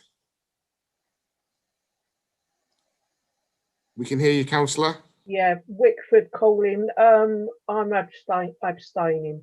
Abstaining. Thank you, Councillor Brockman. Now to the non-aligned councillors. Councillor Fellows. I'm against the amendment. Against the amendment. Thank you. And Councillor Blake.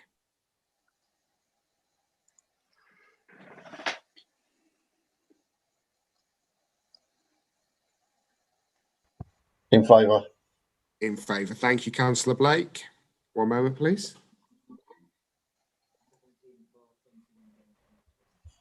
17 for, 21 against, and 1 abstention. The amendment has fallen.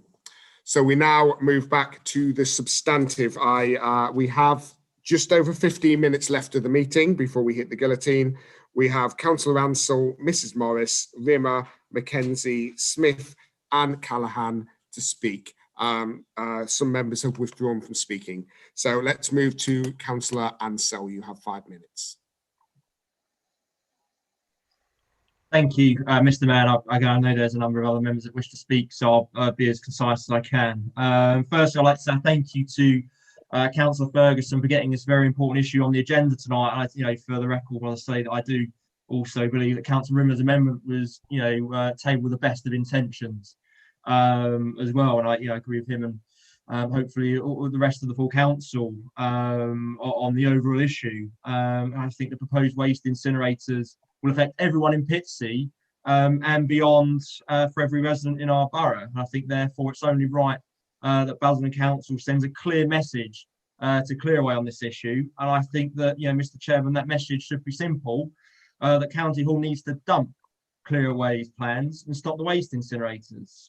It's a proposal, that would deliver 2 new incinerators with large chimneys that would blight Pitsea and have the capacity to process up to 150,000 tonnes of waste each year, as Councillor Reid outlines. And that's 150,000 tonnes of rubbish processed by furnaces that have produced flue gases.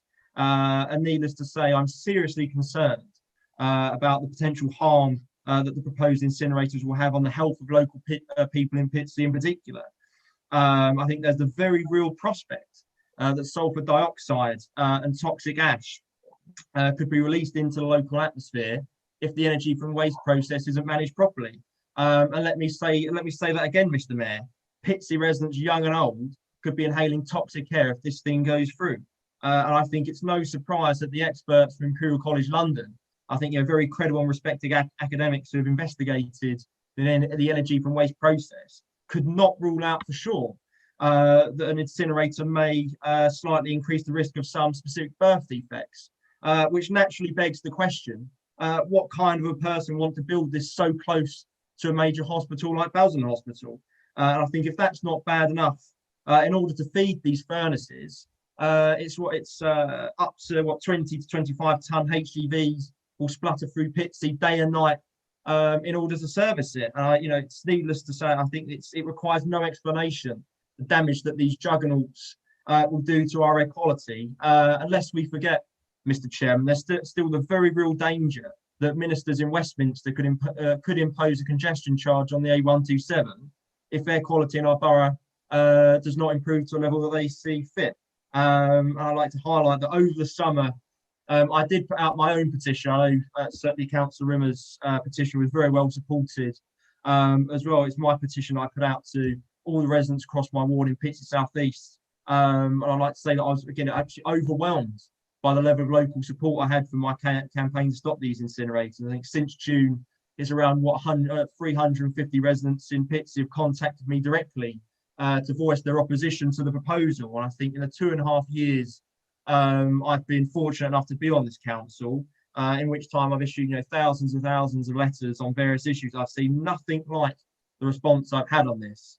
And again, I'd like to take this opportunity, which I think other councils have echoed as well, and to tell residents in Pitsea that they can count on us to fight tooth and nail to stop these incinerators. I think it's as I mentioned, the people of Pitsea have spoken unequivocally, and I believe they should be able to have the final say on this. And that's why I completely agree with and would echo Councillor Ferguson's call that the meeting to determine the planning application be held in our borough at least, so that it's more accessible to the local residents to turn up and voice their view to committee members at County Hall. And again, as I said, I believe it's important that Basildon Council is united in its opposition to Clearaway's proposal. So, I would like to acknowledge the good work that has been done by other Pitsea councillors across the political divide, particularly Councillor Callaghan, Councillor Reid, Councillor Ferguson, and Councillor Rimmer and Councillor Mackenzie, who, like me, are campaigning to stop these incinerators. And I know Councillor Rimmer and Councillor Mackenzie have banged the drum well on this from the get-go. But nevertheless, I think there are some important questions to answer. I think Councillor Callaghan rightly mentioned, in particular, how can the Conservatives of County Hall think it's acceptable to entertain the idea and allow 30 seconds, Councillor Ansell. Allow Clearaway to move forward to prepare their plan. It's no wonder why on the administration's benches we're saying it's time to go and become a unitary authority. As I believe, yet again, the people of Pitsea have been treated as an afterthought. But to sum up, Mr. Mayor, if Clearaway and Essex County Council think they're going to have an easy ride, they are very badly mistaken. And this council, I hope, will fight the toxic towers every step of the way. Thank you. Thank you, Councillor Ansell. Councillor Mackenzie. Yes, thank you. In his speech, Councillor Callaghan said he'd be willing to accept the point on the petitions to be added into the motion. I would like to move that, if that's possible, with the permission of Councillor Ferguson. Councillor Ferguson, would you be happy for that to be added into your motion? If you can unmute Councillor Ferguson.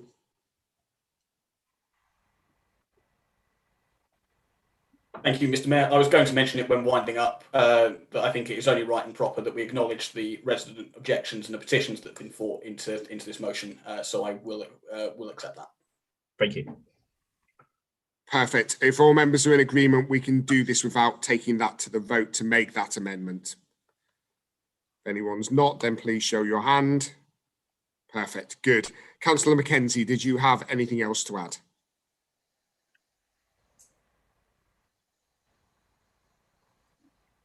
If you can unmute. Thank you. I think I've covered all the points I wanted. Just thank you for accepting the amendment, and hopefully we can get this stopped. Thank you. Thank you, Councillor Mackenzie. Councillor Rimmer, did you want to come back in? Yes, I did. Thank you, Mr. Mayor. Obviously, I'm disappointed that the amendment didn't pass, but that's history now. We have a motion before us, and I think it's incumbent upon all councillors to support this motion to show our opposition to the incinerator coming to Pitsea, and to actually show that we are united as a council to Essex County Council and to any other decision makers in respect of this planning application that this is not something that we would want to have in Pitsea or any part of our borough. So I would ask everybody to actually support this for the residents of Pitsea and for the air quality of our borough. There are aspects of this motion I do disagree with in terms of accuracy, but these are pedantic points. And I think the main point is actually the outcome of the motion.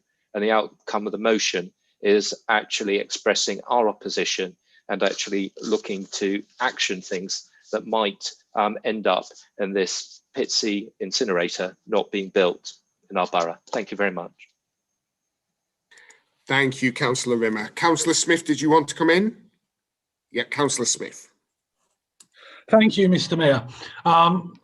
It's good this cross-party appearance all coming together, because we are fighting something very, very pernicious, nasty and very bad for Basildon, and that's the administration at Essex County Council. All they're interested in is using Basildon as a leechwood. They take our money, they give us the scraggins if could tell us to think ourselves lucky, and then when they got something really, really nasty, like a waste plant, like an incinerator, guess where they stick it? Basildon. Why doesn't Councillor David Finch stick it in his own division of Castle Hedingham? Very broad area, very low population per square metre yard, whatever measurement you want to take. Why doesn't he stick it in Castle Hedingham?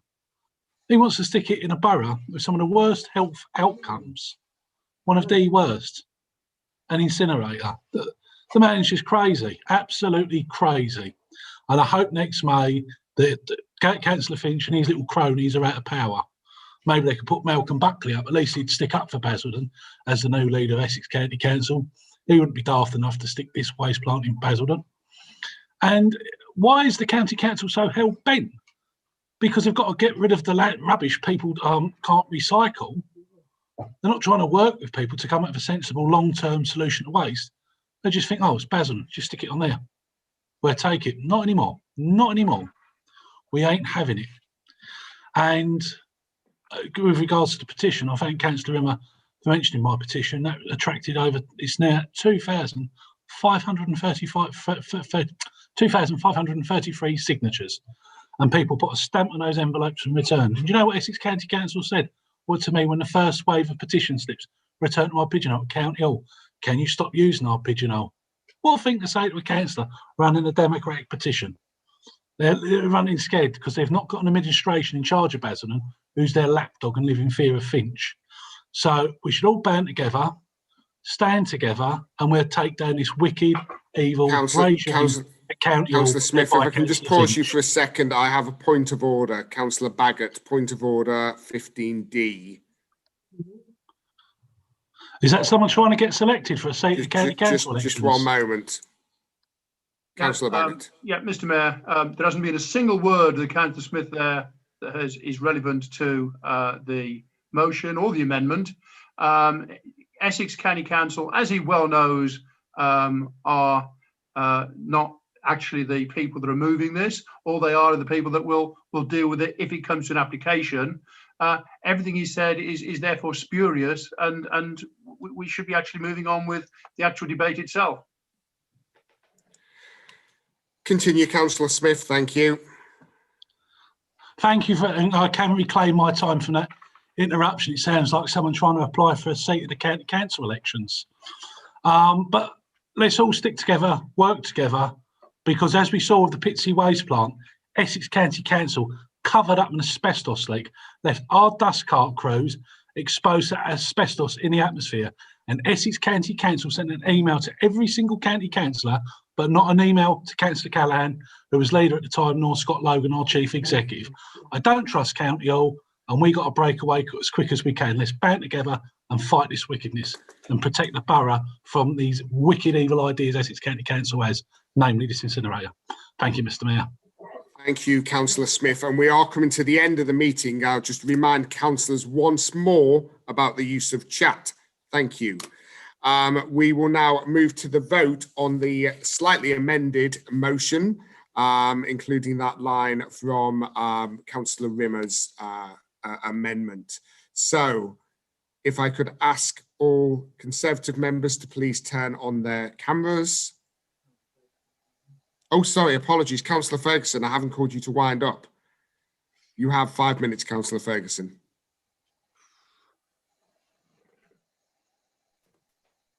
Thank you, Mr. Mayor. I'd like to first start by thanking the councillors, all councillors, for their comments around working in the spirit of cooperation.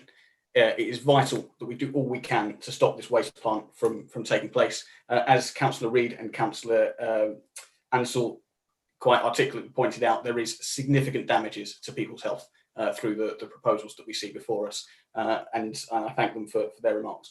I also thank Councillor Rimmer and Councillor Mackenzie for their thoughtful interventions in tonight's debate. Councillor Callaghan was absolutely right. This motion is about making the decision as effective as possible and getting this decision ruled out. We have to follow the right process to be able to do that. The motion that we see before us seeks to exhaust all possible angles to make sure that we can stop this from becoming a reality. And the points that were made about local government reform, Councillor Callaghan has already pointed out he's had a conversation with Councillor Finch at Essex County Council about that. Let's give him the opportunity to come back with the actual answers before we then start ruling that out as an option. But it is absolutely right that this decision should not take place while local government reform is going on. The Pitsea waste plant, or the proposal for the waste plant in Pitsea, is damaging to the health of residents. And as Councillor Reid pointed out, so close to so many local schools, so many local places, so many local parks. This should be stopped. Although I do have to point out one thing I am disappointed with tonight, Mr. Mayor. This is a motion that's about protecting the people of Pitsea. It's about protecting their health, and it's about standing up for those residents. I'm incredibly disappointed that the Leader of the Opposition chose to spend 5 minutes slagging off Labour councillors in a way that he should not have done so tonight, when he could have been speaking about the health of Pitsea residents. Thank you, Mr. Mayor, and thank you to all other councillors for their interventions tonight. I believe that if this motion is passed, we have shown our residents that we stand up for them and have their best interests at heart. Thank you.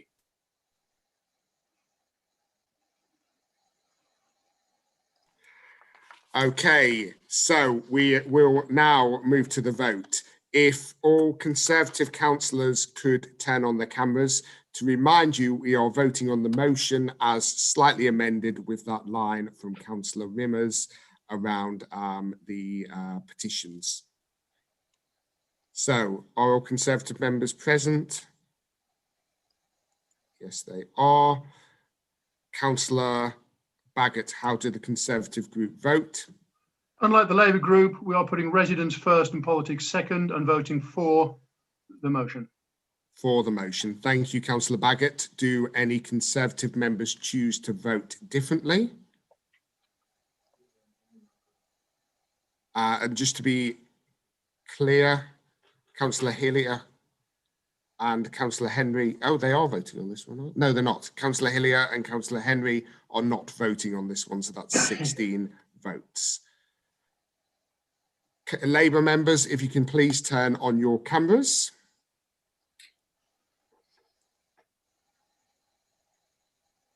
We're just waiting for Councillor Brown to turn on her camera. There we go. Councillor Callaghan, how do the Labour group vote? Hello from Pitsea North West. 15 Labour votes in favour of the motion to support the people of Pitsea North West against Tory plans for a waste. Thank you, Councillor Callaghan. 15 votes for. If any Labour members choose to vote differently, please show. No. Okay. Independents. Councillor Smith, if your members could please turn on the cameras. Yes, we have you all there. Councillor Smith, how do your group vote? The Free State of Westleyites calling in, and we're voting for the motion. Get Baz exit done. Voting for. Thank you, Councillor Smith. Wickford Independents, if you could both turn your cameras on. Councillor Harrison. In favour. In favour. And Councillor Brockman, are you voting differently? You're not? No? Okay. Non-aligned independent councillors. Councillor Fellows, how do you vote? Yes, Mr. Mayor, I'm voting in favour of the original motion.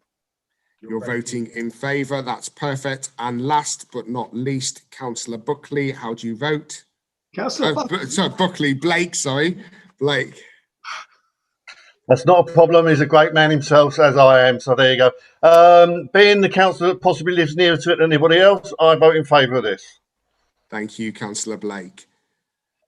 So that is unanimous and bang on 11:30. So we just have one more item to deal with. Councillor Smith, would you like to move your motion to the vote, or would you like to refer it to the next meeting or withdraw it? Let's vote on it now. Councillor Kettle's ready to second it. Cool. You have a seconder in Councillor Kettle. Can you confirm, Councillor Kettle? Come on, Pauline, we're going to go over time here. Oh, hold on, you look at the camera and talk to me. I'm muting now, they can hear me. Yeah. Yes, I'll second it. Thank you very much, Councillor Kettle. So we move straight to the vote on motion B as listed in the agenda. Conservative group, if you can all show your 10 on your cameras, please. Thank you. Councillor Baggott, how did the Conservative group vote? 4. 4, thank you. Any Conservative members vote differently? Good. Thank you. Labour members, cameras on, please. Oh, we're just waiting for Adele to reconnect. I'm going to move to the independents while we're waiting for Adele to reconnect. If you can turn your cameras on, please. 4 in favour. 4 in favour. Thank you, Councillor Smith. Any independents vote differently? No. Okay. Wickford independents. In favour. In favour. Councillor Brockman, are you voting the same way? Thank you. Non-aligned independents. Councillor Fellows. Yes, of course. In favour, Mr. Mayor. In favour. Thank you. And Councillor Blake. In favour. In favour, thank you. Do we have Councillor Brown back yet?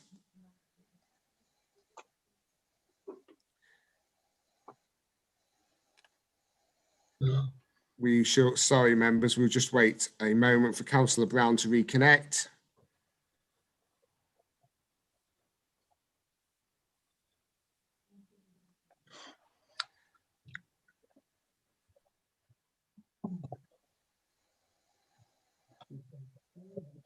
Okay, members, Councillor Brown is sat in the chamber in front of me. So I am satisfied that she is present in this meeting. Therefore, I've just spoken to the monitoring officer and we will allow her to vote. Councillor Callaghan, how do your Labour members vote? 15-4, Mr. Mayor. 15-4, thank you very much. That's unanimous. Oh, do any Labour members vote differently? No, good. The motion's That way carried. locked Councillor Brown in a cupboard because she was going to vote differently. The motion is carried unanimously. Councillors, firstly, can I just thank officers once more for their wonderful work in enabling this to happen this evening. This has obviously been a first for us, and I think they've done a sterling job, certainly in supporting me in facilitating this meeting and chairing this meeting. And can I thank you all as well, councillors, because in the main, you have followed the procedures tonight and the meeting has run relatively smoothly. So thank you for your support. Please all keep safe, keep well, and I'll see you all in December for another likely remote full council. Good evening. Take care. Well done, Mr. Mayor. Well done. Well done. Get Paz exit done.